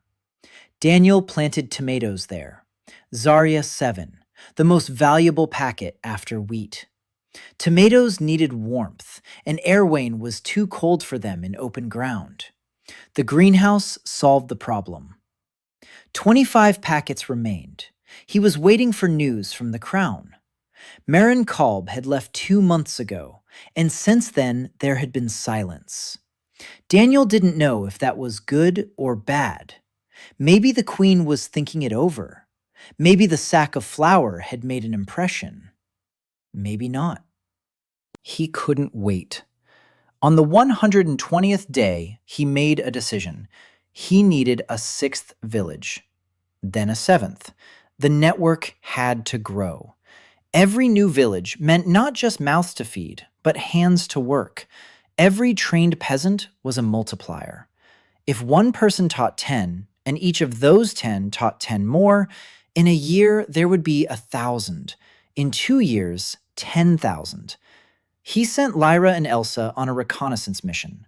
2 villages to the west, Briarwood and Unhaven, both on the edge of North Earl Province, both dying. Lyra returned in 3 days. She said there were 30 people left in Briarwood. The land is good, the water is clean, the people are desperate but alive, ready to listen to anyone who says they know how to save them. Elsa returned from Stonehaven. It's worse there. 17 people. The village elder died a month ago. No one is in charge. The fields are overgrown. But there's a south-facing slope by the stream that's perfect for potatoes. Daniel counted out 4 packets, 2 for each village. 21 packets. The box grew lighter with each one. He sent the seeds, with instructions, with people who already knew how. Holmgrave taught Upper Dole. Upper Dole taught Westmid. A chain. Each link passed the knowledge on. Daniel looked at the map on the mill wall and saw 7 dots, 7 green islands. Small, fragile, but connected to one another. On the 130th day, a letter arrived. Marin Kalb had sent it via a passing merchant who didn't even know what he was carrying. A sealed parchment bearing the royal seal. Daniel broke the seal. He read slowly. The language was formal and flowery, but the gist was simple. Queen Regent Annalise Westmark invited him to the capital for a conversation. She did not order him. She invited him. That was important. An order would have meant soldiers and an escort. An invitation meant that the sack of flour had worked, that the queen wanted to talk, not to take. Attached to the letter was a note from Miran, informal, in small handwriting on the back.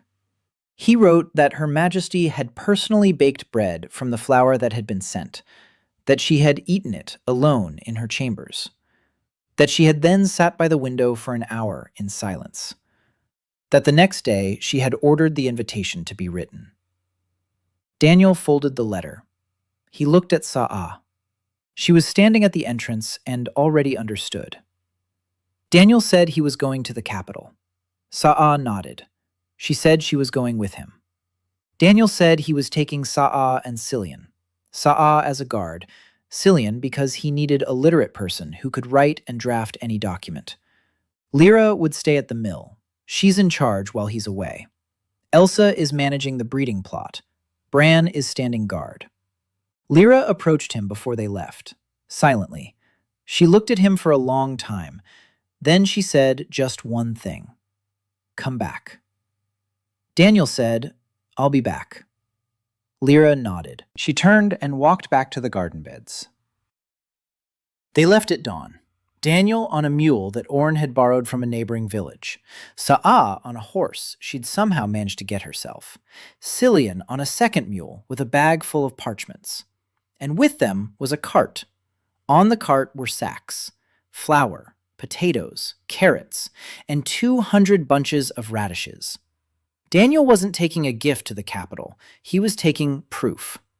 The capital of Westmark was called Kaldheim.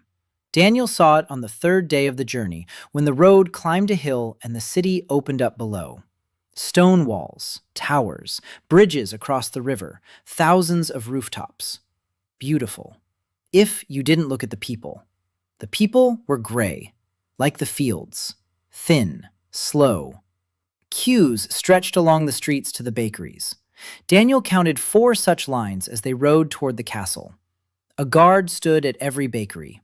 People received a single piece of bread, gray, heavy, made from that very same husk they ground and baked, forcing themselves to believe it was food. Cillian watched the lines, and her fingers clenched the edge of her cloak. She had grown up in a monastery and had never seen city hunger. This was different, on a larger scale, more terrifying. The village starved in silence. The city starved loudly. Screams, pushing and shoving in the lines, guards with sticks. A child sat against a wall, gnawing on something dark. Cillian looked closer and turned away. Leather. The child was chewing on a strip of leather from an old belt.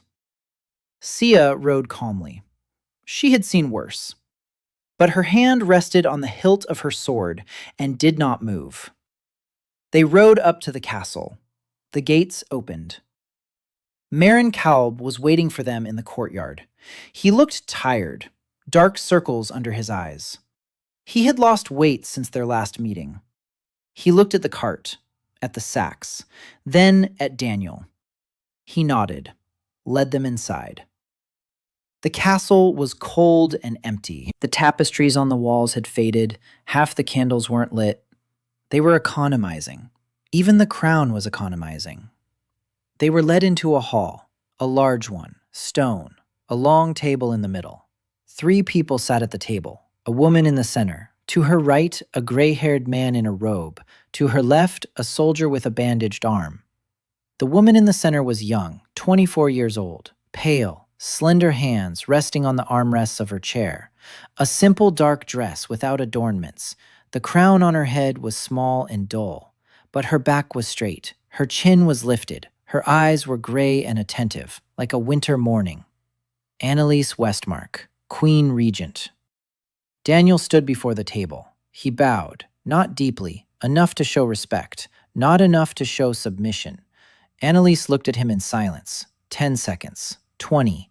She studied him as he had studied the field, intently, systematically. Then she said she had baked the bread from his flour herself, that she hadn't trusted the cooks, that she had kneaded the dough with her own hands. She raised her palms and showed him, slender fingers, white skin, but under her fingernails he saw traces of flour. She hadn't washed them off completely, on purpose, so he would see. She said that this bread was the first white bread in Kaldheim in 2 years. A gray-haired man in a robe coughed. It was Chancellor Rolf Ashen. He said that bread was nice, but they weren't here for pleasantries. They were here to understand what this man was capable of and what he wanted. The soldier with the bandaged arm nodded. It was Marshal Connor Grant. He said that the Northern Earl was starving, that the province had lost 1/3 of its population in 3 years, that caravans from the south were being robbed on the roads, that there was only 2 months' worth of grain left. He wanted to know one thing. Could Daniel feed the Northern Earl? All of them. 200,000 people. Daniel was silent. He was counting in his head. 200,000. At a minimum ration of half a kilo of grain per person per day, that's 100 tons of grain a day. 36,000 tons a year. His 7 villages produced a ton so far, maybe 2. The gap was monstrous. He couldn't lie. Lying would mean signing his own death warrant when the truth came out. But saying no meant losing his chance. He told the truth. He said he couldn't do it now, that his seeds were limited, that he needed 3 years to stabilize the varieties. But in a year, he could feed 20,000. In 2 years, 50,000. In 3, all 200,000. If they let him work. Chancellor Ashen grimaced. He said that in 3 years, North Earl would be a graveyard, that a decision was needed now. Daniel said that there was no solution now, not for him, not for the Druids, not for the church, not for anyone. But there would be a solution in a year, and he was the only one offering it. Marshal Grant tapped the table with his healthy hand. He said, "All right, what does he need?" Daniel was ready for this question. He'd been preparing his answer for the entire 3-day journey. He said he needed a base. Not a mill in the woods, but a real base, with land, with buildings, with defenses. He said he'd heard of the abandoned Abbey of St. Brim, 20 miles north of Kaldheim. Large, stone, with farmland all around. Empty since the beginning of the Moor. He wants St. Brim. The Chancellor said the Abbey belongs to the church. Daniel said the church isn't using it. Annalisa raised her hand. Everyone fell silent.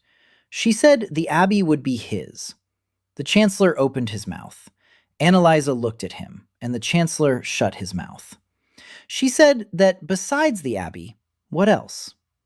Daniel said he needed a document, an official one, a royal one that gives him the right to work the land without the church's sanction, the right to teach the peasants, the right to distribute seeds, the right to defend his fields from anyone who comes to take them away. He said this document could be called the Green Edict. Annalise was silent. She looked at him, and he could see her mind working, quickly, precisely. She was weighing the consequences. The church would be furious. The lords would be displeased. The guild would go wild. But if there was bread in a year's time, none of that would matter. Because whoever feeds the people rules them, and if she stood beside the man who fed the people, she would stand firmer than any lord. She said she would sign, but not now.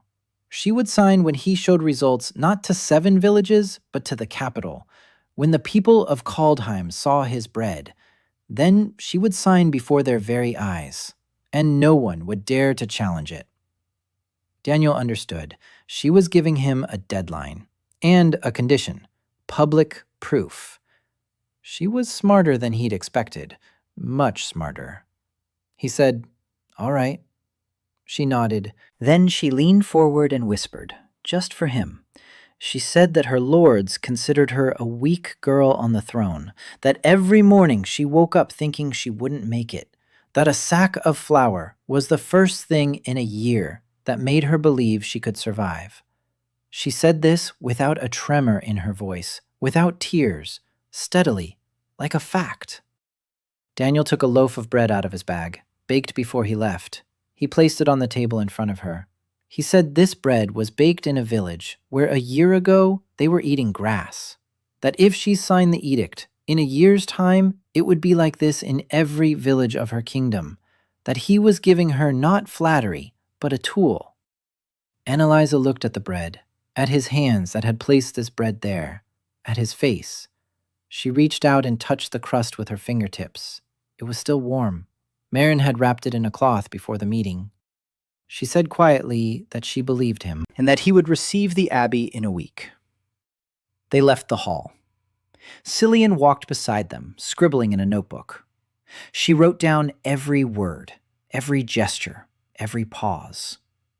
Seah walked behind them, silent. As they exited the castle, Marin caught up with them. He pulled Daniel aside. He said quietly that a man to be feared was heading north. Inquisitor Calder Morn, Senior Inquisitor of the Church of the Bright Mother. He already knows about Daniel. He's traveling with 24 purifiers, and he's not the type to talk. Daniel asked how long it would take. Mirren said 2 months, maybe 3.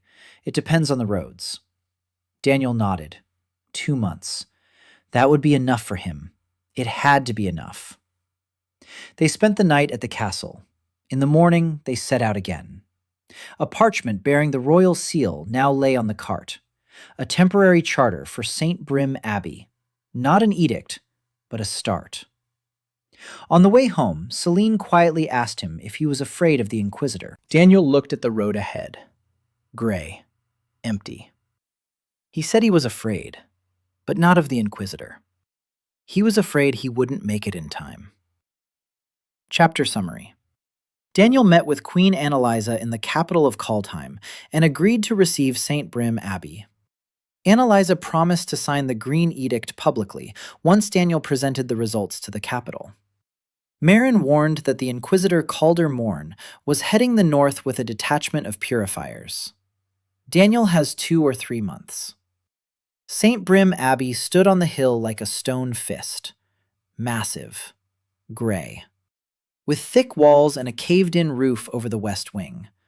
Fields lay around it. Abandoned. Gray. But Daniel looked at them and saw something else. He saw soil. Dark. Deep. For centuries, the monks had fertilized this land. Compost. Manure. Ash. They didn't know the word humus, but they had created it. Even 3 years of the gray mold hadn't killed this soil completely. It was sleeping, waiting. Daniel knelt down at the edge of the nearest field. He scooped up a handful of soil, rubbed it between his fingers, sniffed it. Better than at the mill. Much better. pH around 6, almost neutral. Loose structure. Earthworms. He saw an earthworm in a clump of soil and almost laughed. Worms meant life, meant the soil wasn't dead, meant they could work here. He stood up and turned around. The whole team was standing behind him. Lyra, Elsa, Cillian, Sa'a, Bran, Finn. Oren had come too. The old man stood leaning on his cane, looking at the Abbey, then at Daniel, then at the fields. He said quietly that it was beautiful here. Daniel nodded. It was beautiful here. And there would be a school here. The first week was spent getting settled. Bran oversaw the repairs. He found 3 masons and 2 carpenters among the refugees who were flocking to the Abbey. People came every day, one by one, in pairs, in families. They had heard. Rumors of the Green Man had spread throughout Northern Earl. People came to him as their last hope. Daniel couldn't take everyone in. It broke his heart, but he couldn't. Every extra mouth to feed meant supplies were dwindling faster. He set a rule. Whoever comes must work. No food. Not out of cruelty. It was simple math. If 100 people eat and 20 work, the food will run out in a month. If 100 people eat and 100 work, the food will never run out. He organized work crews. One repaired the walls, another cleared the fields, a third dug a well, a fourth built greenhouses, a fifth prepared compost. Lyra led the women, gathering herbs, preparing decoctions, treating the sick. And there were many sick people. Scurvy, rickets, night blindness, skin ulcers from vitamin deficiency. Lyra walked among the beds set up in the east wing and handed out carrot juice and herbal infusions. Silene recorded the symptoms and treatments, every case, every dose, every result. The green table book was turning into a medical reference. Elsa took charge of the fields. She laid out the garden beds with a precision that amazed Daniel. Even, parallel, spaced just right. She commanded men twice her age and 3 times her weight, and they obeyed. Not because she was Oren's daughter, because she knew what she was doing, and they could see it. Daniel launched a large-scale planting. All the remaining packets went into the ground. 21. He counted every one. Wheat in the main field, potatoes on the northern slope, carrots and beets in the greenhouses, peas along the Abbey walls, cabbage in the beds by the well, Zarya 7 tomatoes in the 4 large greenhouses Bran had built, radishes in the quick-grow beds for immediate human consumption. He left himself 0 packets. Everything is in the ground. Everything is on the line. Now his only reserve is the seed stock from the breeding plots. The 3rd generation of wheat from 23 selected plants. He planted them on a separate plot behind the Abbey wall, fenced it off, locked it up. No one but him and Elsa had access there. It was the holy of holies, the future of the Holmgrave 1 variety. If this crop yields at least 30% stable plants with the desired traits, he's on the right track. If less than 20, he would need another cycle. And there might not be time for another cycle. At the same time, Daniel set about the task he had been putting off: canning. He knew the theory: sterilization in boiling water, airtight sealing, storage in a cool place. The problem was the containers. He needed glass jars. Glass existed in Aerwain, expensive, fragile, cloudy, but it existed. He sent Mirin Kolb, who now came every 2 weeks with messages from the Queen, to the glassmaker in Kaldheim. An order for 200 wide-mouthed jars with ground-in lids. The glassmaker quoted a price that made Mirin turn pale. Annalisa paid for it out of her own pocket. without explaining it to the treasurer.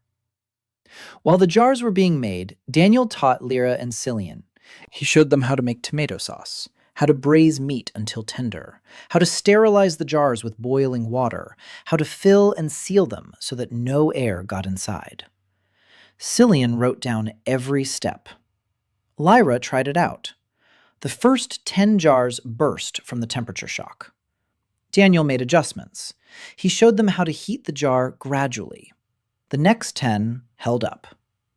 They began canning. The Zarya 7 tomatoes were the first to ripen.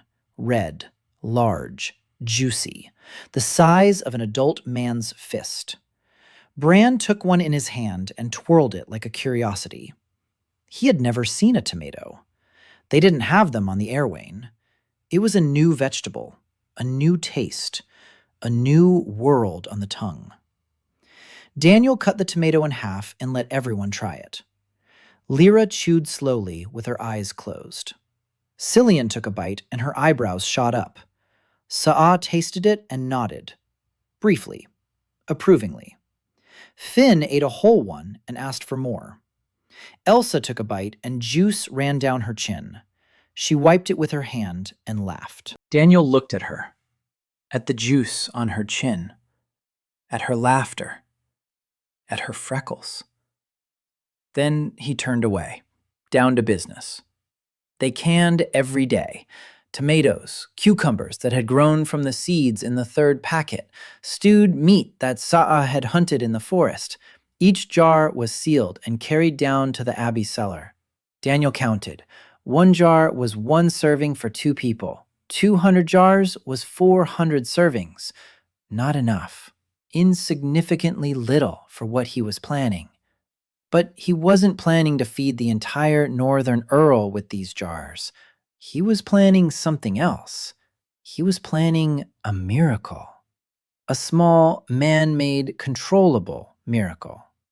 On the 170th day, he was informed that people in gray robes had appeared on the southern road. Many of them, 24. With them were horsemen, Inquisitor Calder Morn. Sooner than Mirren had predicted. A month earlier. Daniel stood on the Abbey wall and looked south. A gray ribbon of road, dots on it, approaching.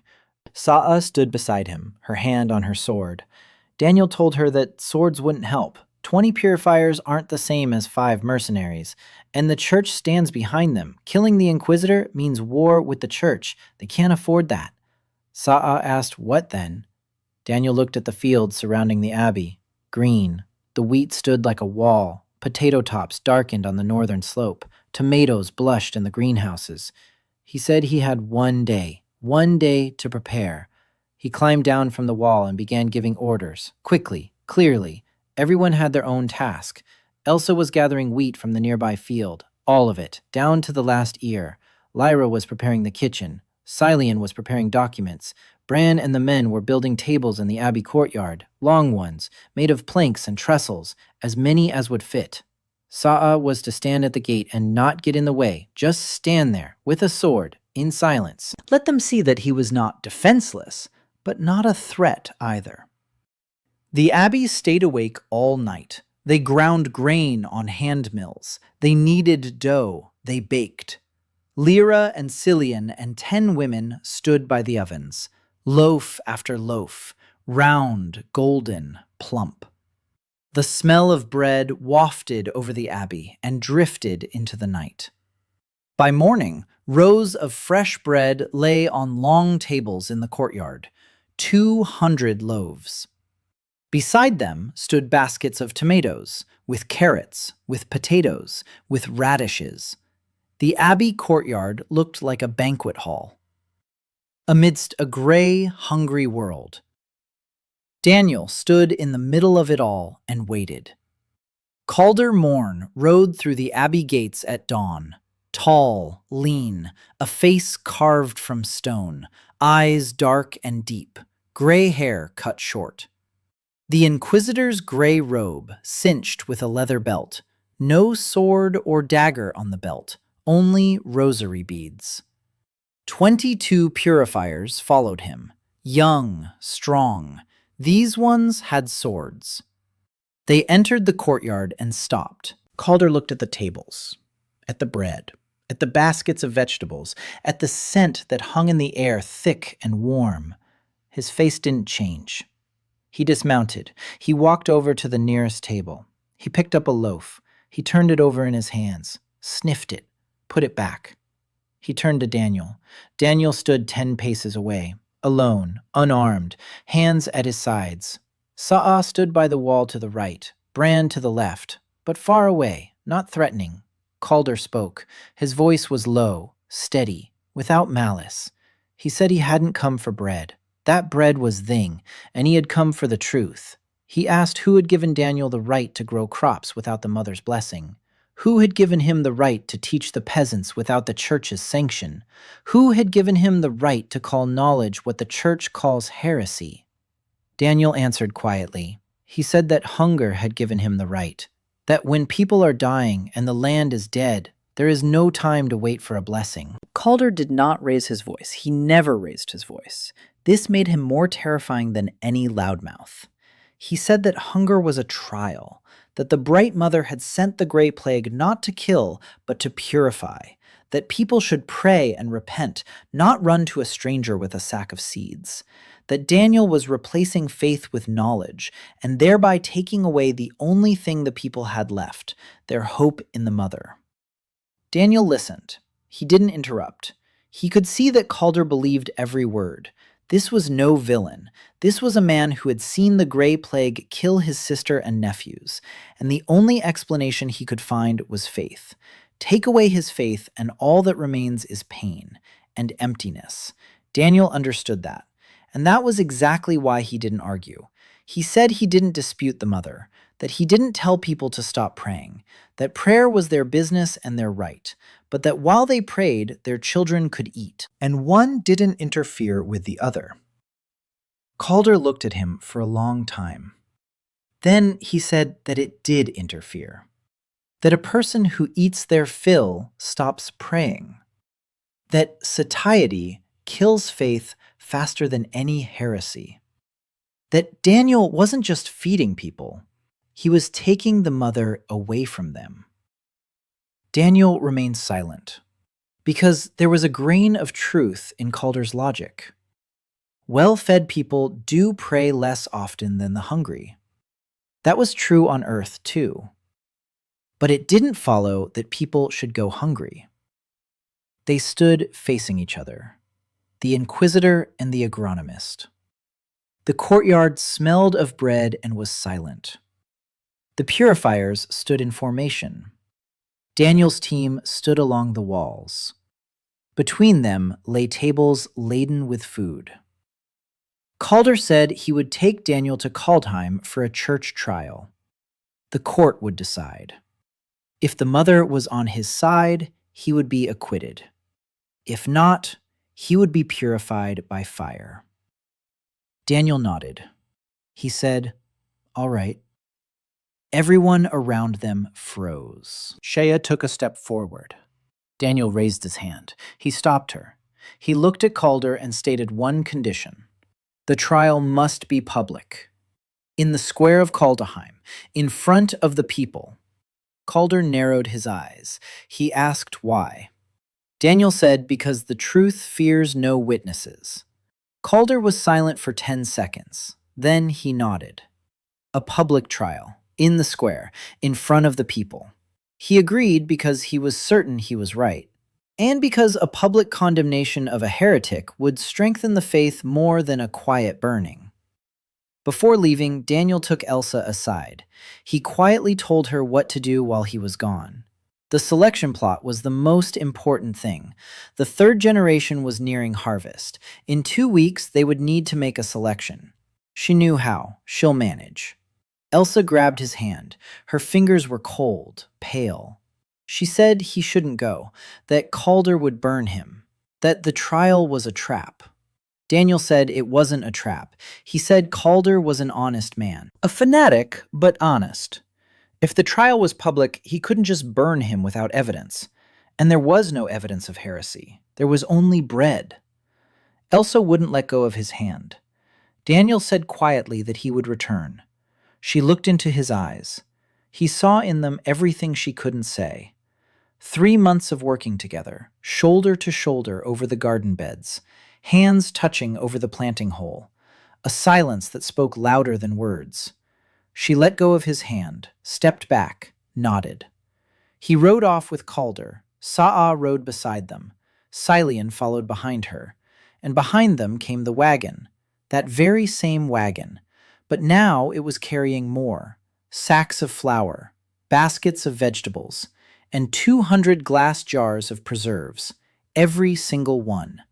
Daniel had taken the entire supply. Lyra had tried to stop him. She'd said that if the court lost, it would all be lost. Daniel said that if the court lost, they would all be lost. So it was better to use everything. The journey to Kaldheim took 2 days. Calder rode ahead and said nothing. He didn't speak to Daniel. He didn't look in his direction.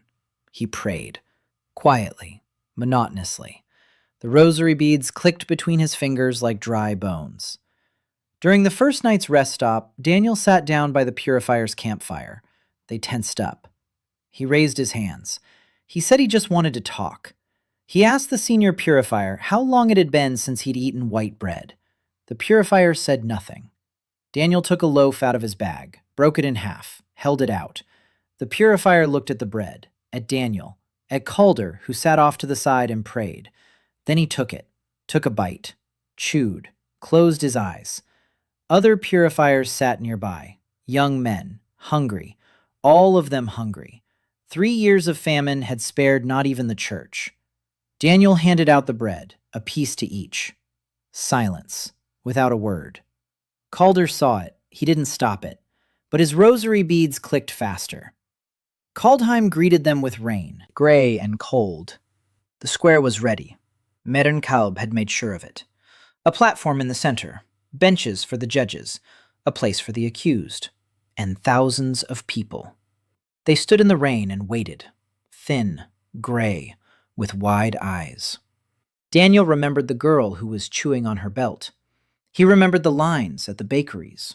He remembered Annalise's face as she touched the crust of the bread with her fingertips. He stood on the platform and looked at the crowd. Thousands of faces, thousands of hungry faces, and he knew he had brought enough. The trial began at noon. The rain had stopped. A pale sun broke through the clouds. Calder Morn stood on the platform and spoke. He spoke for an hour. His voice was steady and strong. He spoke of the Light Mother, about her will, about the gray sea as a purification, about the pride of people who decided they could do without prayer, about the stranger who came from who knows where with unknown seeds and unknown knowledge, about how knowledge without faith is poison, about how bread baked without a blessing is poison for the soul. He spoke beautifully, convincingly. Every word fell on the crowd like a stone. People listened, they nodded. Many of them believed. 3 years of prayers had seeped into their bones. For 3 years they had been told to endure, and the mother would save them. And here stood a man saying the same thing, loudly, confidently, with the authority of the Inquisitor behind him. Daniel listened and did not interrupt. He stood on the platform with his hands bound. Calder insisted. The accused must be bound. Tradition. Seah stood at the foot of the platform, her hand on the hilt, her eyes on the purifiers. Cillian sat in the front row and took notes, every word. Annalisa watched from the castle balcony. Chancellor Ashen and Marshal Grant stood beside her. She did not intervene. She could not. The Inquisition was outside the Crown's jurisdiction, but she was here, and that meant she was watching and waiting. Calder finished. He turned to Daniel. He said the accused had the right to speak. Daniel looked at the crowd. Thousands of faces, hungry, waiting. He could speak. He could present arguments. He could explain about nitrogen and phosphorus, about breeding and crop rotation, about fungi and resistance. He could have spoken for an hour like Calder. But they wouldn't have understood. Not because they were stupid, because they were hungry. A hungry person doesn't hear words. They hear only the smell of food. Daniel didn't say a word. He looked at Sa'a and nodded. Sa'a whistled. From the alley behind the square, the very same one. The crowd parted. The cart drove into the square and stopped by the platform. Lyra jumped down from it. Elsa followed her. Daniel blinked. He hadn't expected Elsa. She was supposed to stay at the selection site. But she was here. She'd come on her own. She couldn't stay. Lyra and Elsa began unloading sacks from the cart. Baskets, jars. They arranged everything on the long tables that Marin had set up in advance around the edges of the square. They took bread out of the sacks, vegetables from the baskets, tomatoes, carrots, potatoes. They poured tomato sauce and stewed meat from the jars into bowls. The smell wafted across the square. Warm, rich, unbelievable. The crowd stirred. 1,000 hungry people turned their heads at once, toward the tables, toward the bread, toward the scent. And Silene jumped down from the cart. She stood in the square in her nun's habit, pale, slender, with ink-stained fingers. And she began to hand out bread into everyone's hands. A warm loaf, fresh, plump, white. The very same Silene who had fled the church, the very same novice they had wanted to burn. She stood in the square in the habit of the bright mother and handed out bread. Lyra stood next to her, the widow of the burned herbalist. She handed out tomatoes, red, juicy, to everyone's hands. Elsa stood nearby, a farmer's daughter, hands in the soil. She handed out potatoes, hot, boiled, flaky. People took them and couldn't believe it. They held them to their noses, sniffed, then bit into them, and the square began to eat. Quietly at first, then louder. Then the square began to cry. An old woman in the front row, small, hunchbacked, in a gray shawl. She took a loaf with both hands, pressed it to her face, sniffed it, then took a bite, chewed. White bread. For the first time in 3 years. Tears ran down her wrinkles and fell onto the crust. She chewed and cried, and it was so quiet and so loud at the same time that the square froze. Daniel turned to Calder. The Inquisitor stood there, looking at the old woman. His face. Daniel remembered that face, stony, unmoving. But the eyes. Something was breaking in Calder's eyes, slowly, painfully, like ice on a river on the first day of spring. A crack that cannot be stopped. Daniel spoke, quietly, just for Calder. He said that if this was heresy, then let the Bright Mother take the bread from their hands right now. If not, then let them eat. Calder didn't answer. He looked at the old woman. She had finished her loaf and reached for a second one. Her hands were shaking. A child stood next to her, a boy of about 5. He was eating a tomato, and red juice was running down his shirt. He didn't know what it was. He just ate and laughed, because it tasted good. Calder Morn slowly stepped down from the platform. Every step was heavy, as if his legs were carrying him against his will. He approached the old woman. She looked up at him. There was no fear in her eyes, only tears, and breadcrumbs on her lips. Calder dropped to one knee. Not before Daniel, before her, before the old woman holding a loaf of bread. He raised his hand and made the sign of the cross on her forehead, slowly, as he had done 1,000 times. But for the first time in 3 years, not with words of repentance, with words of blessing. The square was silent. 1,000 people, not a sound, only the wind. And the smell of bread. Calder stood up. He turned toward the platform. He looked at Daniel. For a long time.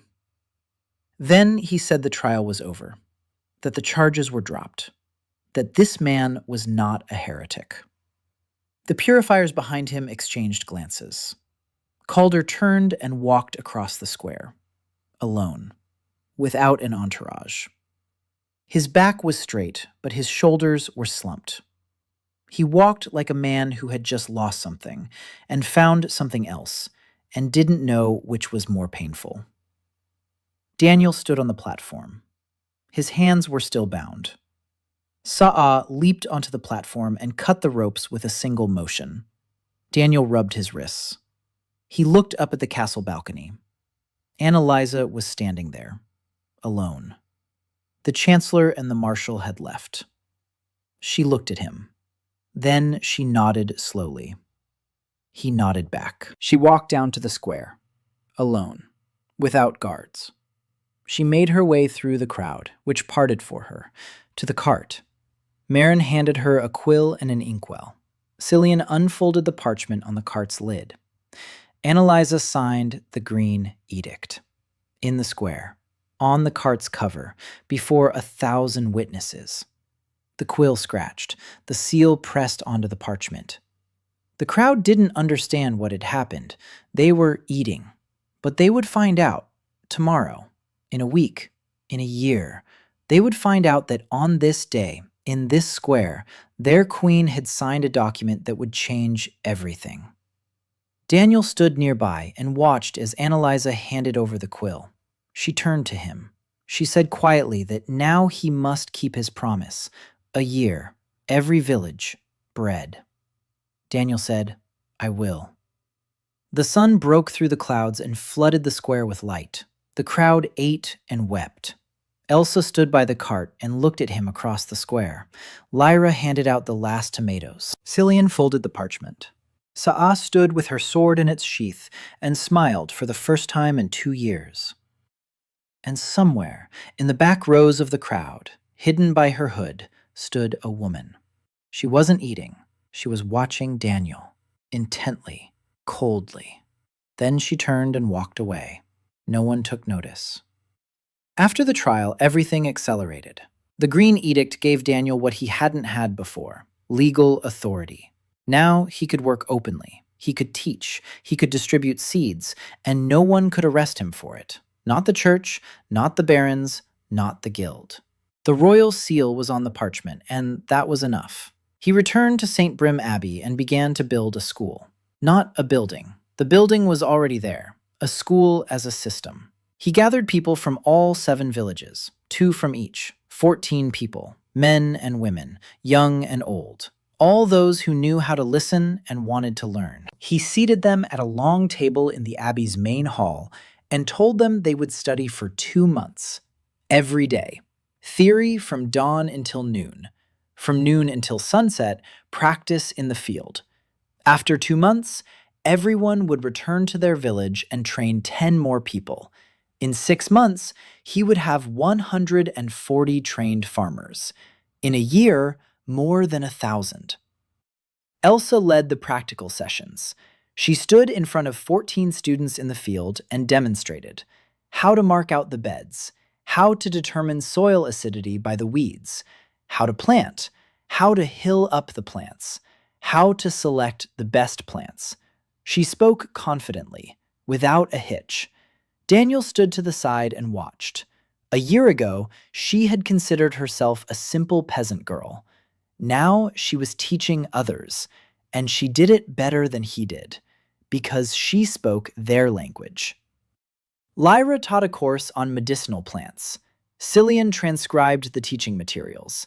The Green Table Book had turned into a valuable manual. 5 notebooks, with drawings, with tables, with step-by-step instructions. Cillian copied out copies for every village, by hand, at night, by candlelight. Her fingers were always covered in ink, and she had stopped noticing it. Shea trained the guards, 10 men from among the refugees. Not an army, a militia, but with swords and discipline. She put them through their paces every morning before dawn, and they hated her and adored her at the same time. 3 weeks after the trial, a girl came to the Abbey, small, round-faced, with tousled bangs and a notebook pressed to her chest. She spoke with a soft southern accent and introduced herself as Yuna So, the daughter of the ambassador of the coastal republic of Hanum. She said her father had sent her in secret, that the gray mold was moving south, that in a year it would reach the rice fields of Hanum. that her father couldn't sleep at night, that he had heard about the green man from North Earl and sent his daughter to learn. Daniel looked at her, young, 20 years old. The notebook in her hands was open, and she was already taking notes. He hadn't said a word yet, and she was already writing. He asked what she had brought with her. Yuna opened her bag and took out some small bags, rice samples, 6 varieties, with detailed descriptions, in the henna language and in the common tongue. Each variety listed its region of origin and cultivation characteristics. Daniel took one small bag. He poured a handful of grains into his palm, long, thin, white. He rolled them between his fingers, sniffed them, rubbed one between his fingers. Starchy, dense, good genetics. He asked Yuna if their rice was diseased. She said not yet, that gray mold hadn't reached them yet, but the spores were getting closer. Daniel thought, rice. He didn't specialize in rice. Wheat and tomatoes were his field. But he knew the basic genetics of grains, and he knew one thing that Yuna didn't. Rice, by its very biology, had a natural resistance to fungi of the Fusarium class. Gray mold was the closest to Fusarium in terms of the type of infection. If his hunch was correct, the rice varieties from Hanum might be nearly immune to the mold. Moreover, if he crossed the resistance traits from rice genetics with his wheat through proper selection, he could enhance the resistance of the new varieties. Not directly. Rice and wheat do not crossbreed, but through an understanding of the mechanisms, through parallel breeding. By studying why one species is resistant and another is not. He looked at Yuna and told her what changed her expression. He said that her rice was nearly immune to gray mold, that they didn't need to save it, that they needed to understand why it was resistant and apply that principle to wheat, that she had brought him not a problem, but a solution. Yuna looked at him. Her lips trembled. Her eyes filled with tears. She pressed the notebook to her chest and cried, quietly, out of relief. 2 months on the road, fear for her homeland, her father's sleepless nights, and one man says that everything will be fine, that the answer is already in her hands. Lyra walked over and put her arms around Yuna's shoulders. Yuna cried and kept saying she was sorry. Lyra told her there was nothing to apologize for, that everyone here had cried. It was normal. Yuna joined the team that very day. She worked like a woman possessed. She wrote everything down, every word Daniel said, every observation Lyra made, every lesson from Elsa, notebook after notebook. She could talk for 2 hours about the differences between rice varieties, and Daniel listened because her chatter contained nuggets of knowledge he himself lacked. Meanwhile, the 3rd generation of wheat in the breeding plot had ripened. Daniel and Elsa inspected every plant.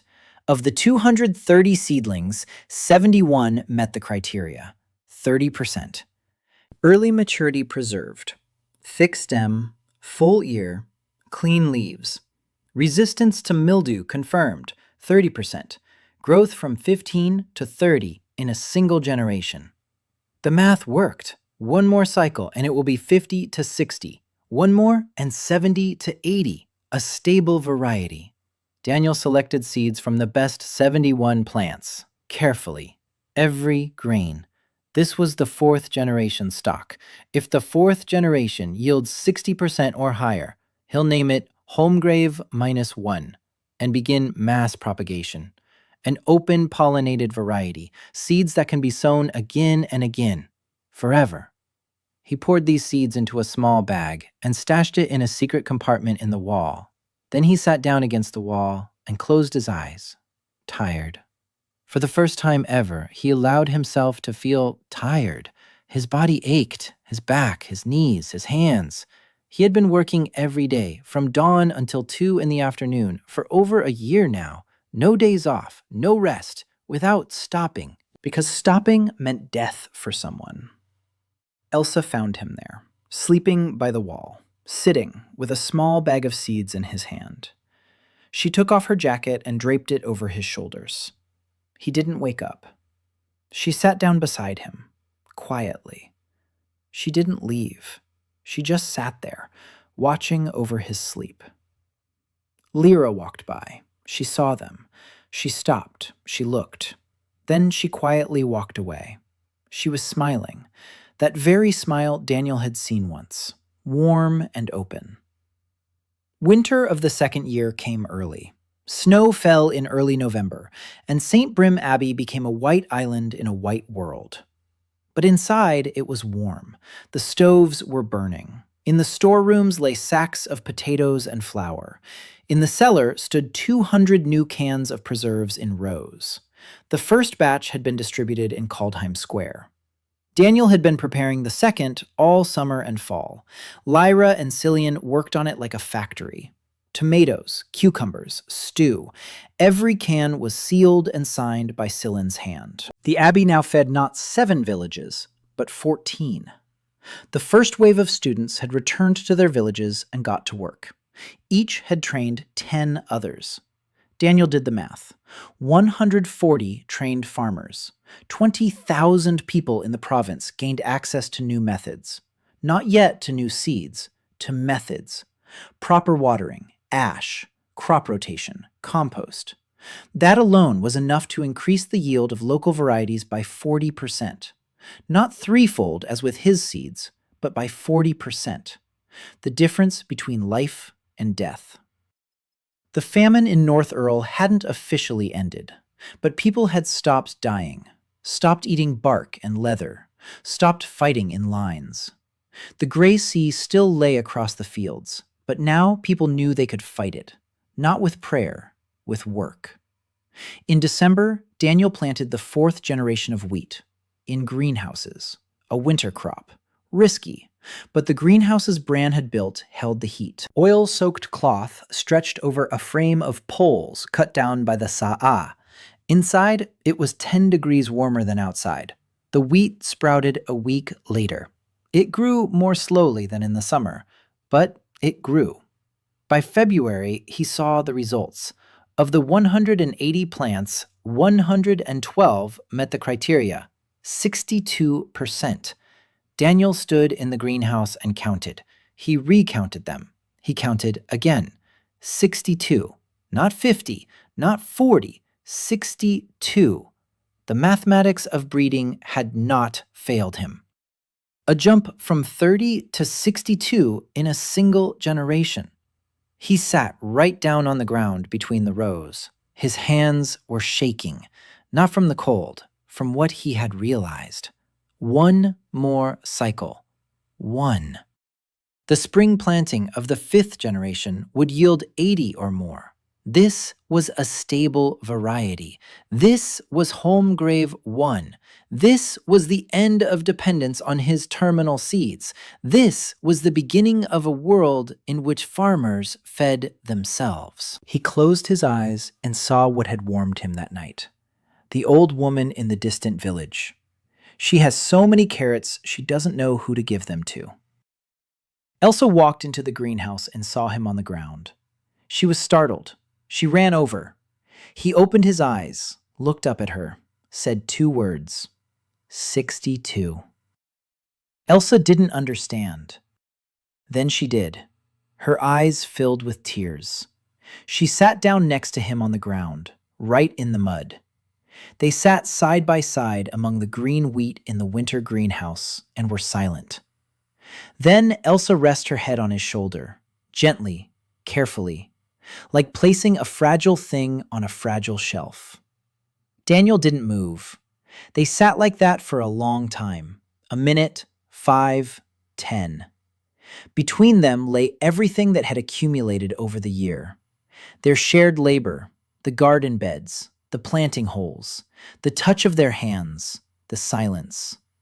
Now it was no longer silence. It had become something else. That evening, a caravan pulled up to the Abbey. 200 people. Refugees from the East. Children. Old people. All on their last legs. Snow, frost, night. The storekeeper ran to Daniel in a panic, said there wouldn't be enough food for everyone for the night, that the supplies were calculated, that 200 extra mouths to feed was a disaster. Daniel stood up silently. He went to the basement, alone. The staircase down, a cold stone corridor, and shelves, 200 glass jars, in rows, neatly arranged, each one labeled by Cillian's hand. Tomatoes, cucumbers, canned meat, summer in a jar. He stood before them.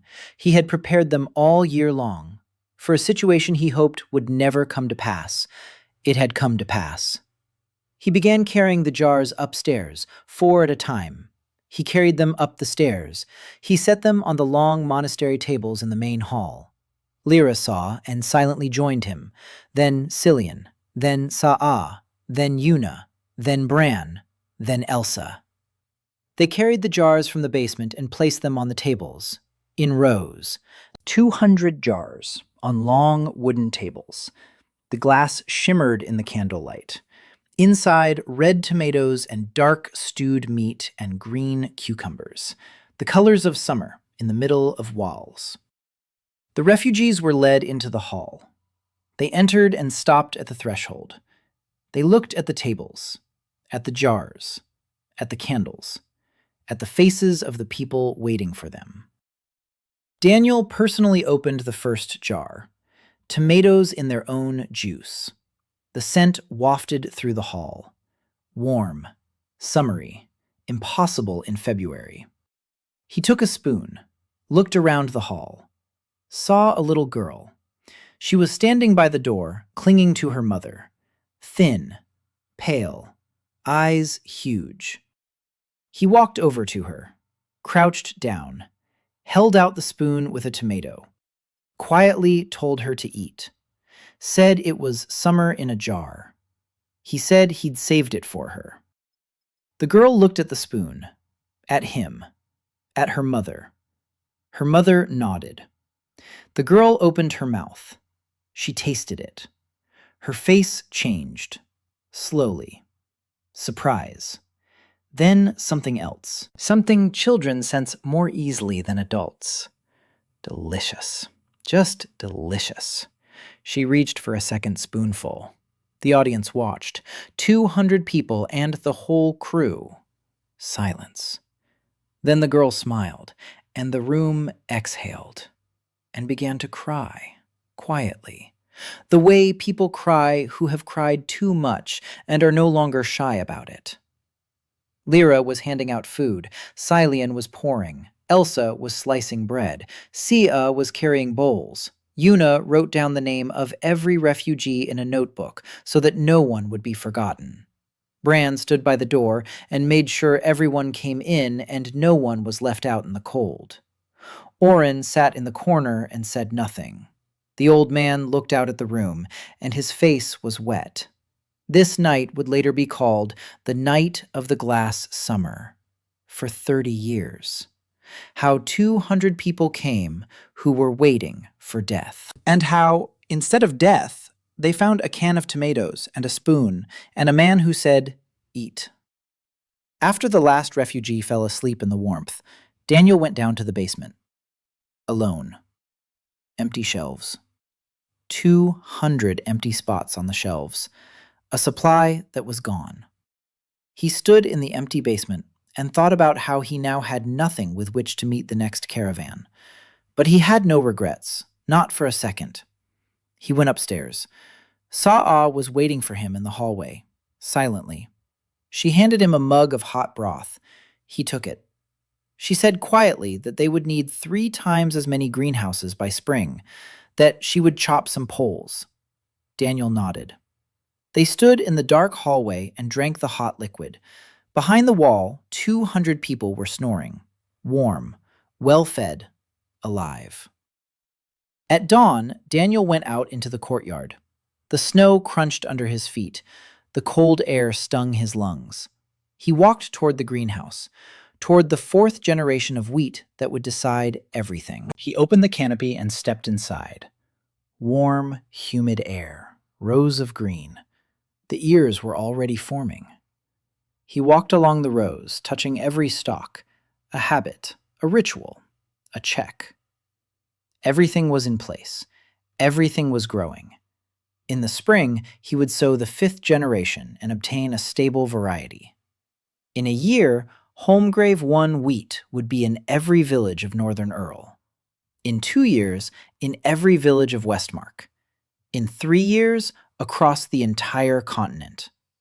The farmers would sow their own seeds, without him, forever. He stepped out of the greenhouse and stopped. Lying in the snow was an object that shouldn't have been there. A notebook. Thin, leather-bound. He picked it up, opened it. English, his native language. Handwritten text, a woman's handwriting. Neat, small. He read the first line and the world swayed. The fungus has taken hold well. In 2 seasons will burn the northern provinces.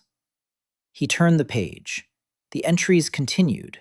Dates, observations, strains, mutations. Someone had been keeping a lab journal. Detailed. Professional. Someone who knew mycology at a level no lower than a master's degree. Someone who, 3 years ago, had deliberately bred and spread gray mold. He flipped through the pages. His hands were shaking. The penultimate page, a note in the margins. He wasn't supposed to survive. He wasn't supposed to end up here. But since he was here, he'd have to adapt the plan. The last page, a photograph, faded, crumpled, but recognizable. A woman in a lab coat against the backdrop of a greenhouse. Chestnut hair, thin-framed glasses, a smile. He knew that face. 5 years side by side at the same company. 5 years in neighboring labs. 5 years of lunches in the same cafeteria. Dr. Helen Price, senior mycologist, fusarium specialist. The one who quit a year before his death. The one they said had left for South America.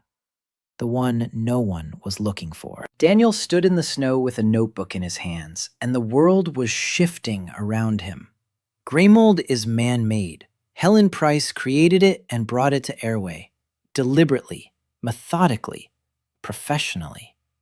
She had come here several years before him and decided that hunger was the best way to control the world.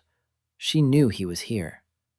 The notebook lay by the greenhouse, placed there on purpose, so he would find it, so he would know, so he would understand who he was dealing with. It was a message, not a threat, an invitation. Look what I've done. Try to stop it. Daniel closed the notebook, pressed it to his chest. He stood in the snow and breathed. Steam rose from his mouth and dissolved into the cold morning air. Behind him in the Abbey, people were waking up. 200 refugees, his team, 14 villages, 20,000 people, all dependent on the grain he had grown and the knowledge he had passed on. And somewhere on the continent, a woman in a hood looked at those same fields and saw in them not salvation, but a threat to her plan. And this woman knew everything he knew: genetics, breeding, mycology, plant pathology. She was no less intelligent and no less prepared. She simply decided to use that knowledge in the opposite way. Daniel put the notebook in his inside pocket. He returned to the Abbey. He found Lyra. He found Sa'a. He found Cillian, Una, and Elsa. He gathered them in the hall. He closed the door. He placed the notebook on the table. He opened it. They read. Cillian translated for those who didn't know English. The silence grew thicker with every page. When Cillian finished reading the last entry, the hall was silent. Lyra spoke first. She asked quietly if this meant that more was not divine punishment, but the work of human hands. Daniel nodded. Lyra closed her eyes. Her hands clenched into fists. 2 years ago, her husband had been burned at the stake for trying to save livestock from a disease that someone had deliberately created. He died for the truth, in a world where the truth had been declared heresy. Saya placed her hand on her sword. She asked quietly where this woman was. Daniel said he didn't know, but he would find her.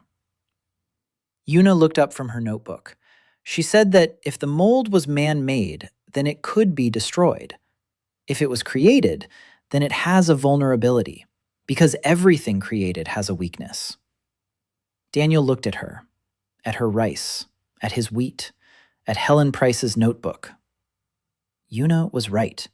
A man-made organism has a man-made vulnerability.